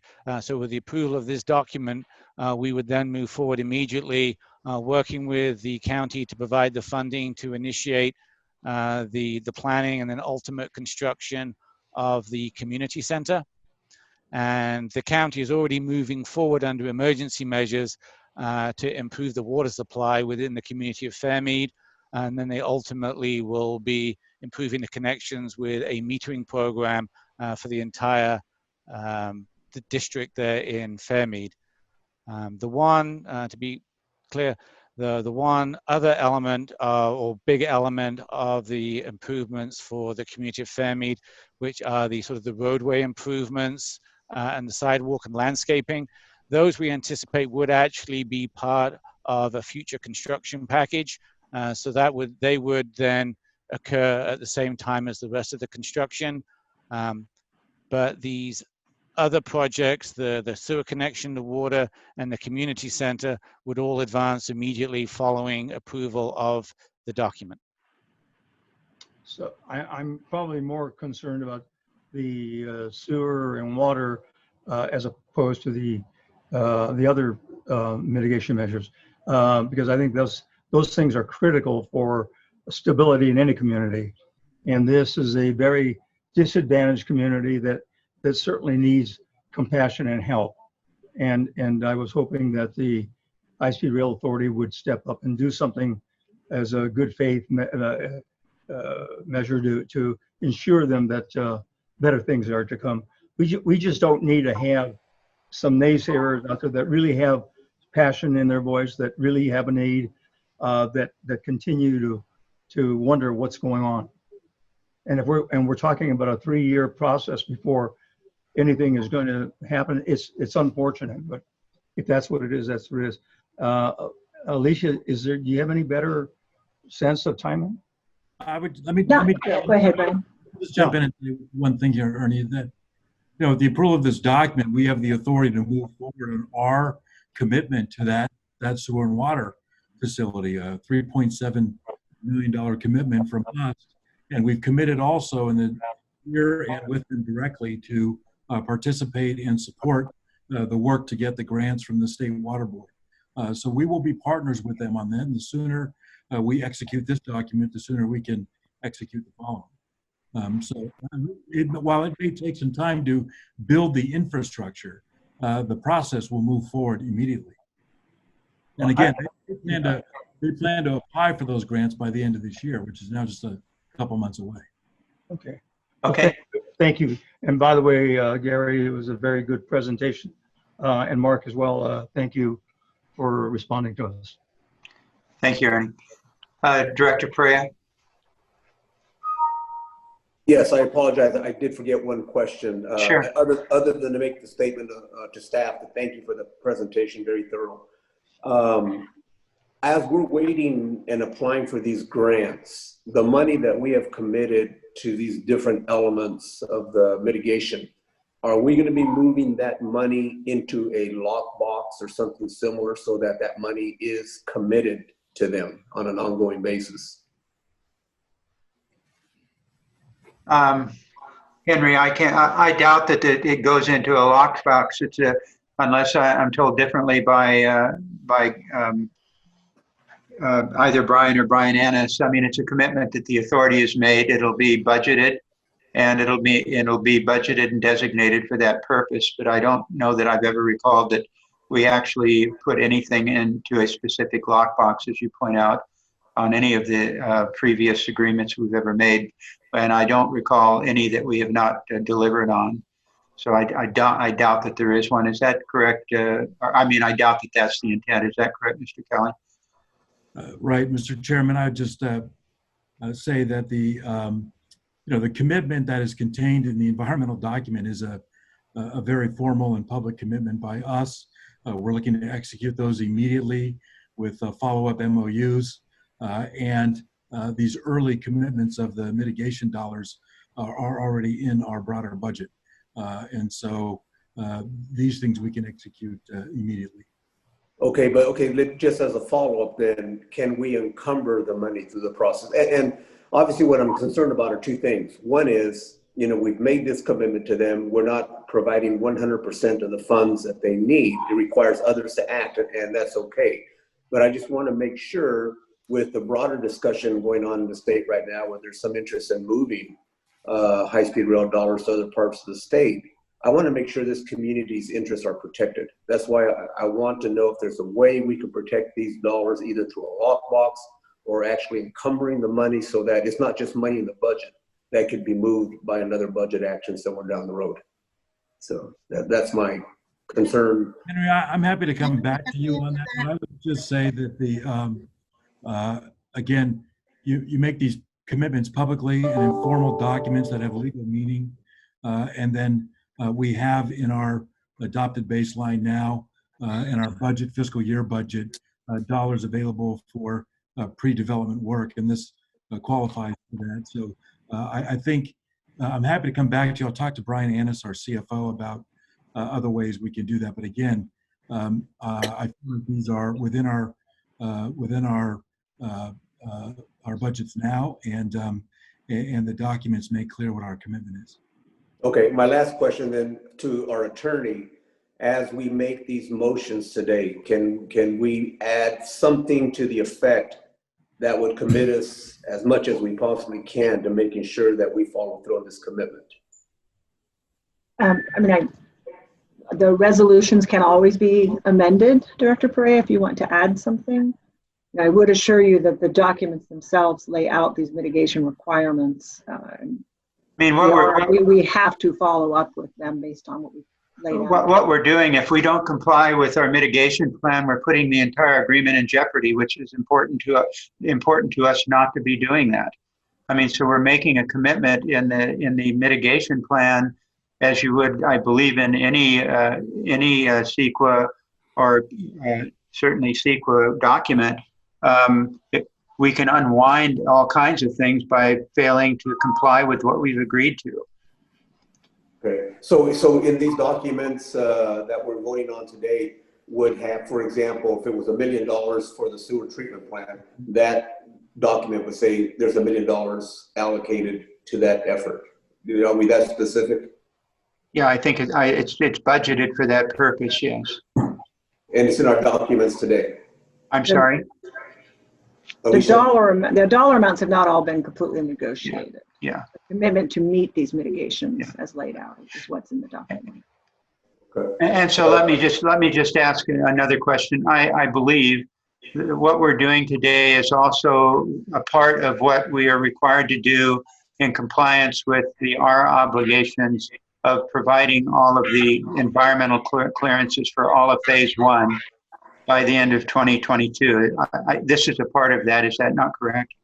That is correct. I mean, it's also part of what we have to do for our. We have to clear all of the phase 1 area for all environmental clearances. So this is a part of that process that we're going through, not separate from obviously building the high-speed rail system, but it's a part of what's required by that grant. Okay, thank you, Mr. Chairman. Sure. Any other questions? Okay. Yes, I'm sorry, Director Escutia.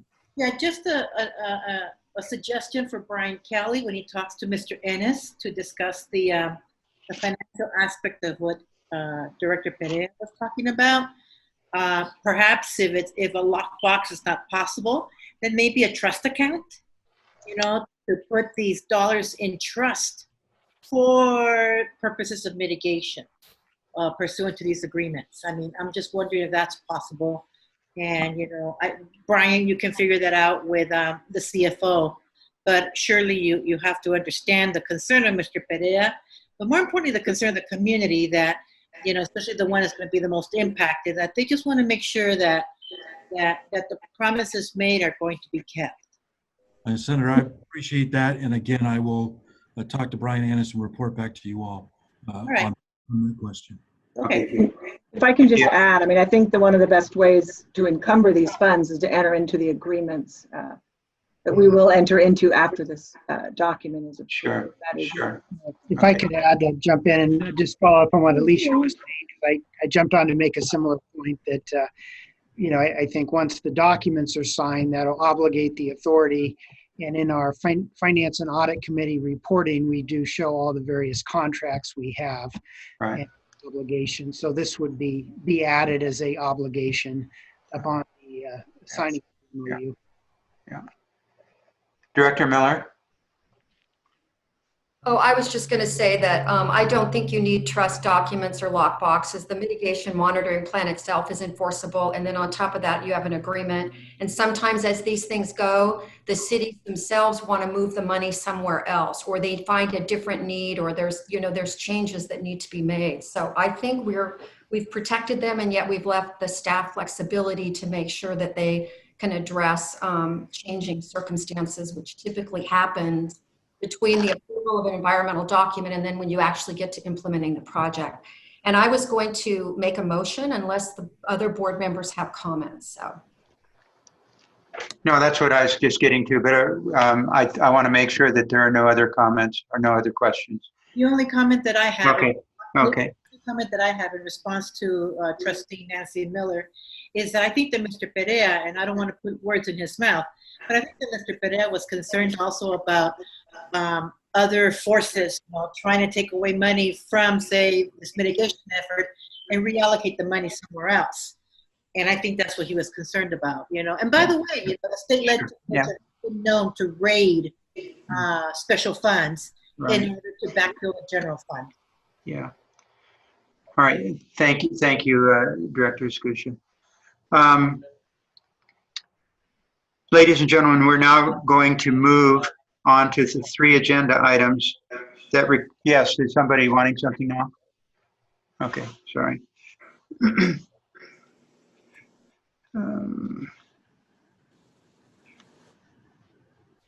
Okay, we're going to move on to 3 agenda items that require board decisions. The first 2 items, number 10 and 11, involve its board and its role under the California Environmental Quality Act, and the third involves the board in its role under the National Environmental Policy Act.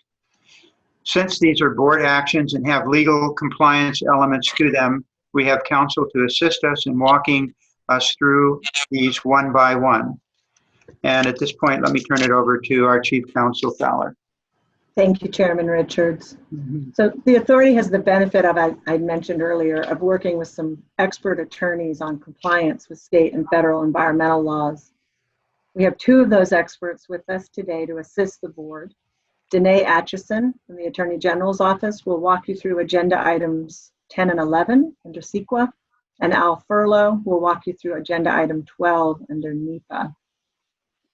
The materials for these next 3 agenda items are things that you received in your packet. They included a staff memo and 3 separate resolutions with attached materials to support those 3 resolutions that we've been talking about this afternoon. And these materials are also posted on the authority's website, just so you know, and have been for a good over a week. I'm now going to turn this over to Danae, and she will go ahead and walk you through some of the legal issues you're facing with items 10 and 11. All right, but I think, Danae, if we could then, we're going to ask you, we recognize you're going to be giving us legal direction and a pathway on 10 and 11, but we'll start with item number 10. And if you would take us through item number 10. Certainly. Thank you very much, Chairman Richards, and good afternoon, members of the board.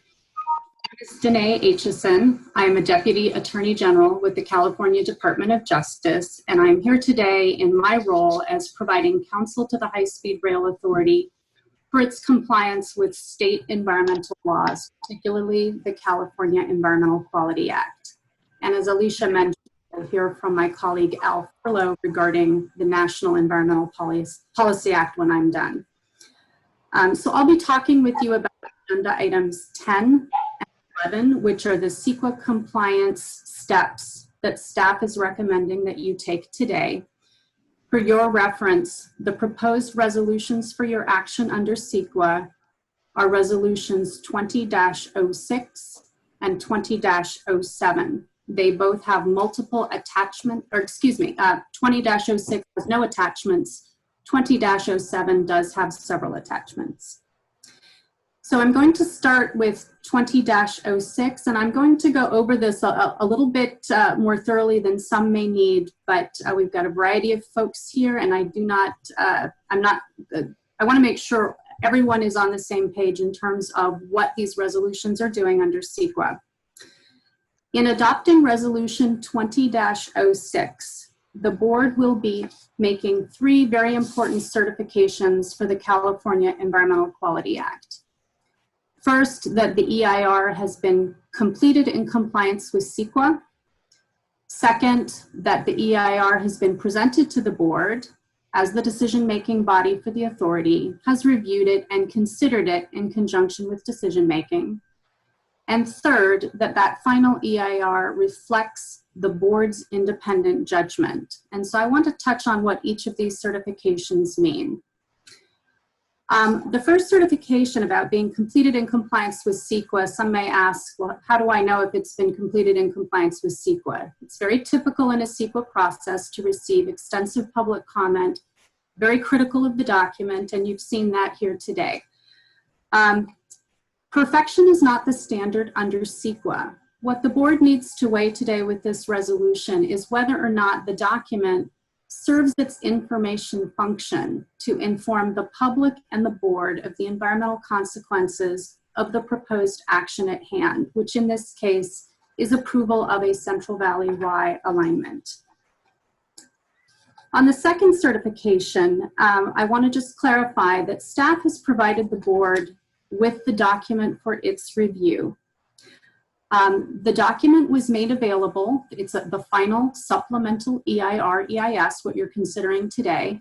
It was posted on the website for the public on August 7th, and shortly thereafter you were provided access to that document and should have received a hard copy of the executive summary of that document as well. That specifically is a 4-volume final supplemental EIR-EIS. The first volume contained environmental analysis. The second volume contained technical appendices. The third volume, design plans. And the fourth volume, the responses to public comment. Earlier in the summer, in order to prepare the board for action today, you also received from staff a copy of the 2012 Merced to Fresno final EIR-EIS. That's important today because the document before you is a supplemental environmental document. It adds to that prior EIR-EIS from 2012. Now, just to be clear, the board isn't being asked to recertify the document from 2012. That certification occurred 8 years ago, but you have had the opportunity to review and consider that prior document and how it relates to the Central Valley Y supplemental EIR-EIS you're considering today. Finally, the third certification before you in Resolution 20-06 is that the final supplemental EIR-EIS reflects the board's independent judgment. This means that the board is embracing the analysis within that document, which you've reviewed. This is not a mere rubber stamping of staff work.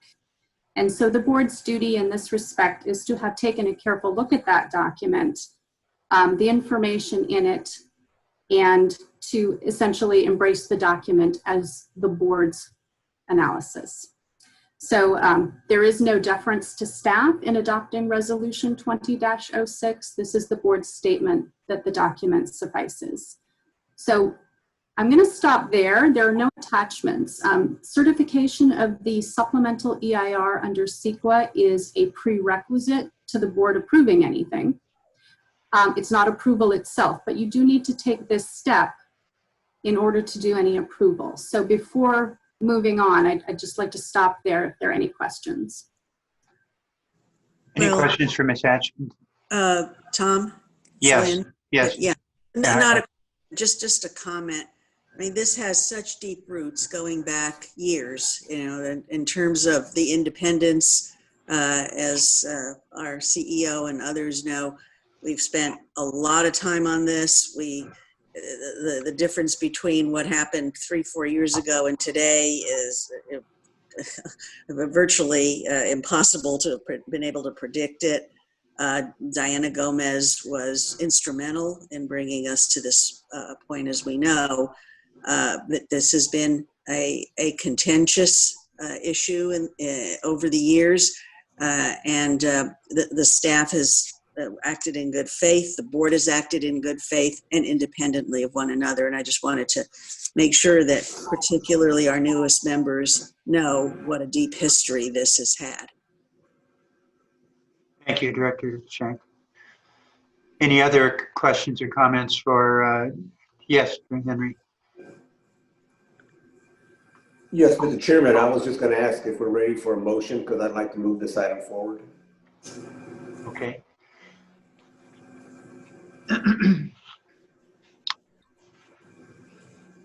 Okay, so we have Director Perea has made a motion. Do we have a second? Second. Second by Vice Chair Miller. And just to be clear, we're moving Resolution 20-06. That's correct. Right. Based on council's comments that she just made. Thank you. Okay. All right. Do you accept the last portion that Vice Chair Miller added to your motion, Henry? Yes. Mr. Okay. Chairman. All right. With the motion is from Henry, in addition to the comments made by Vice Chair Miller. So we have a motion and a second. Would the secretary please read the roll? Good afternoon. Director Schenk, Yes. Chair Richards, Yes. Director Camacho,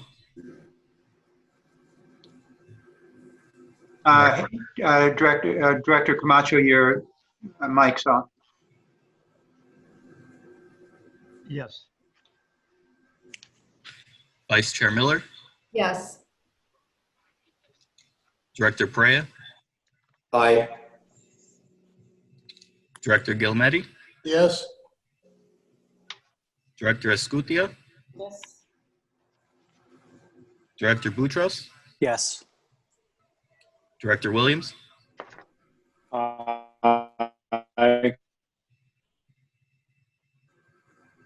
There was some feedback. I think it was an aye. That sounded like an Aye. Thank you. Chairman, the motion carries. Okay, thank you, colleagues. We'll now move on to item number 11. Ms. Ashton, can you take us through that one now? Certainly. Thank you very much, Chairman. The agenda item 11 is proposing that the board adopt resolution 20-07. Now that the board has certified the environmental impact report under CEQA, the board is free to make a decision on a project approval. Just to clarify, resolution 20-07 is a multi-page resolution and it has 3 attachments.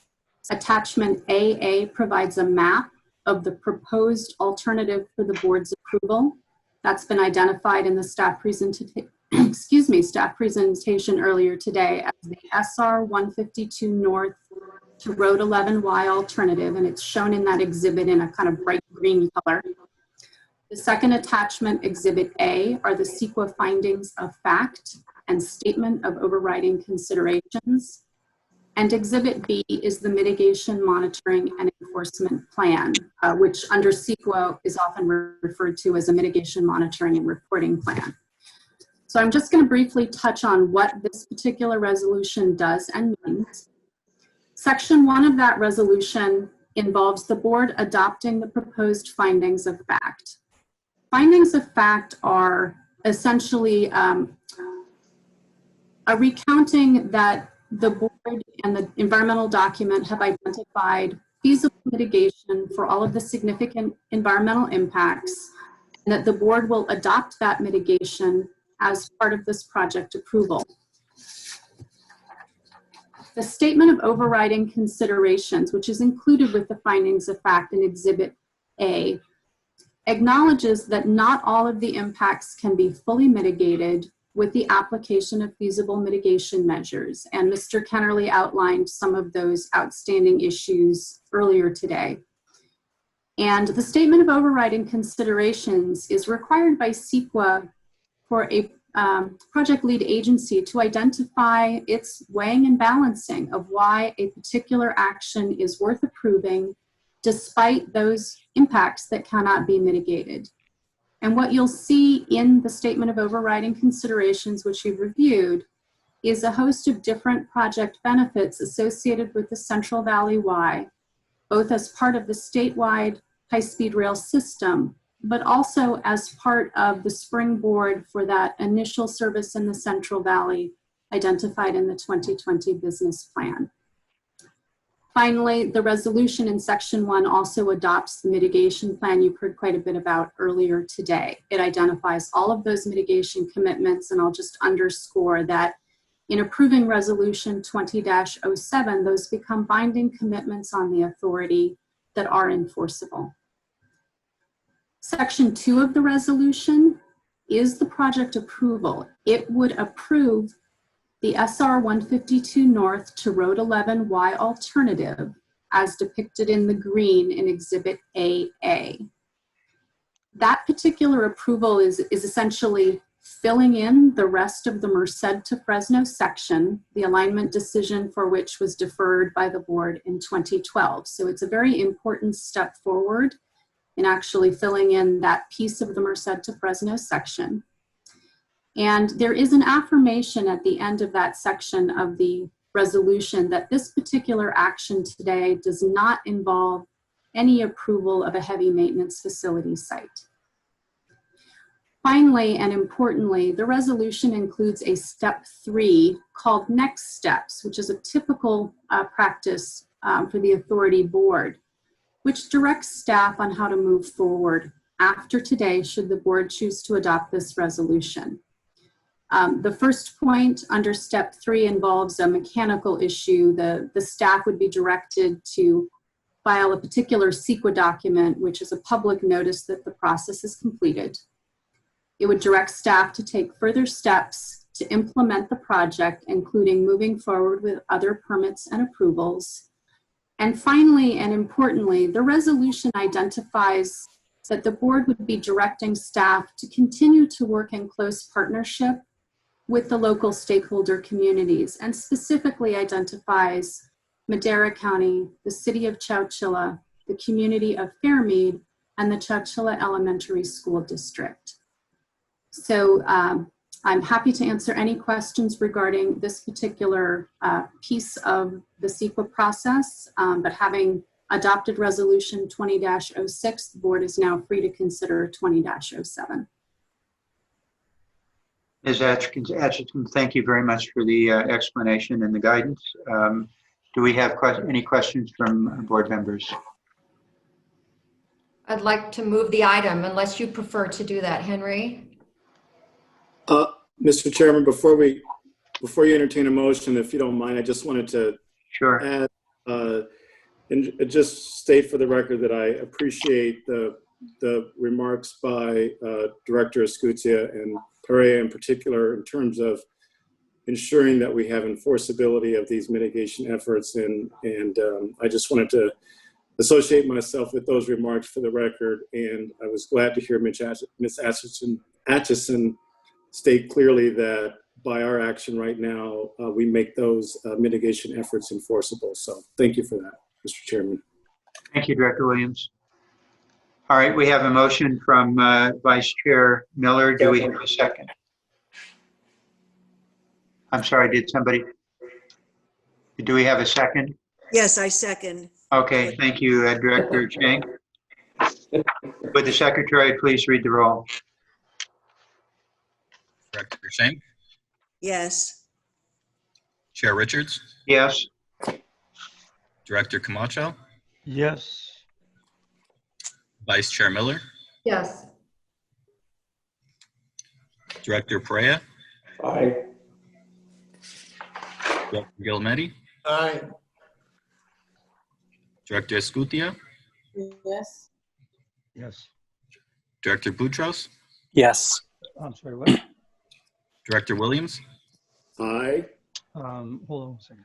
Chairman, the motion carries. Thank you. Danae, I just want to thank you. It's been a while since you've been with us. So I can't tell you how much we appreciate your being here. Your advice and counsel have always been very much appreciated. And as in the past, thank you again and for taking us through this. It makes us all feel more comfortable with your presence. Thank you. Glad to help. Thank you. The final agenda item today, colleagues, is item 12. This involves NEPA, the National Environmental Policy Act. So I'll call Al Furlow to help us through this item. Mr. Furlow.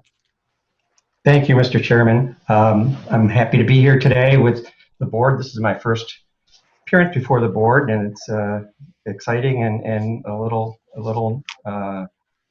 awesome. But let me explain. The NEPA item is Resolution 20-08, and the resolution essentially would authorize the board authorizing the CEO to sign the record of decision, a draft of which has been attached to the resolution.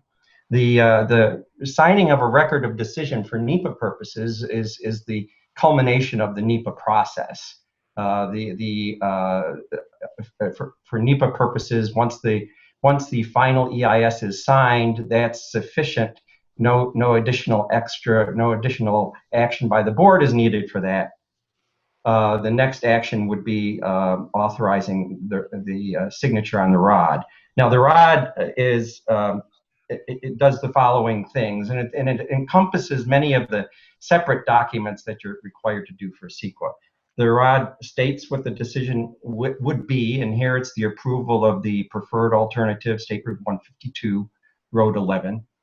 It identifies all the other alternatives considered, and it provides the rationale for selecting the preferred alternative as the project to be implemented. It identifies and makes enforceable, as under CEQA, the mitigation, monitoring, and enforcement plan. The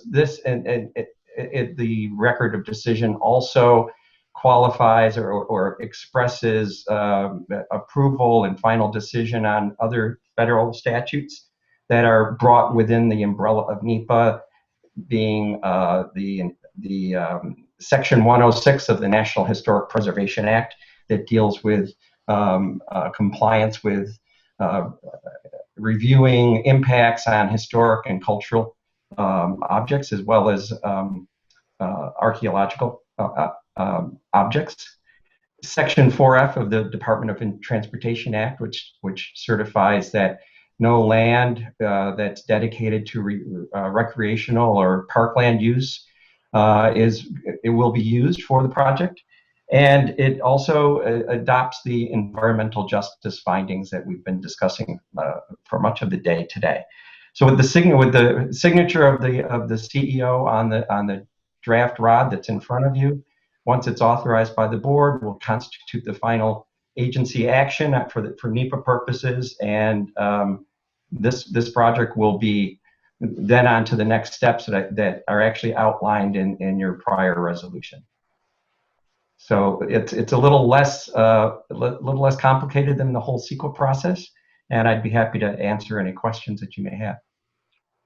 Thank you, Mr. Furlow. Do any of the members have questions for Mr. Furlow on agenda item number 12? Seeing none, do we have a motion for approval? I'll move approval. Second. Okay, motion and a second. Secretary, please call the roll. Director Schenk, Yes. Chair Richards, Yes. Director Camacho, Yes. Vice Chair Miller, Yes. Director Perea, Aye. Director Guillemette, Aye. Director Escutia, Aye. Director Boutros, Yes. Director Williams. Aye. Chairman, the motion carries. Thank you, Mr. Secretary. Ladies and gentlemen, that concludes the 3 action items on the Central Valley Y. We appreciate your participation and providing your comments. And most of the board members, if not all, have already thanked the staff. It would be certainly appropriate to do that again, but to add to that, because of the life that this has taken, not only the staff who are here today who actually helped it become and bring it to fruition, but all those who have touched this over the years, and most recently Diana Gomez, who, as we all know, is no longer with us, but probably with us more than we know. It's been an incredible journey. It's a huge accomplishment, and Brian Kelly, you and your staff are to be congratulated, and for the members here of the board, thank you all for your obvious interest, participation, and commitment to making sure that as best we can, we do things right. And with that, in these 2 days, and for bearing with me, I'd like to say Nancy and I, but she was perfect. But thanks for your patience and for these long 2 days. I promise you've earned your $100. So. With that, thank you for everything. We'll see you next month, and all the best. Please be safe. stay out of the fires and make sure you and all of your friends and family are healthy through these trying times here in California. Mr. Chairman, you all are the best. Thank Mr. you. Chairman? Yes. Could I just make one brief comment? First, Sure. I wanted to thank you for your steady hand these last few months as our acting chair, and of course, happy that we appointed you the permanent chair. I think your steady hand and your guidance and your calmness, has been moving us through this process. And I go back to when you were first appointed to the board. I don't think you knew what you were getting yourself into, but you've done an amazing job, and I want to thank you for that. Well, because you've identified that history, Henry, let me say in public, thank you for putting me through all of this. But Henry, you forget that he makes $3 a year rather than the $1. That's right. You're right. All right. Thanks, everybody. Thank all of us. Thank I want you. to thank Brian Kelly as well. And Lynn, thank you again very much for your wonderful comments yesterday. I'm not sure who you were talking about. Thank you. But take care, everybody. Okay. See you soon. Bye-bye. Thanks for. Bye-bye, everyone. Bye.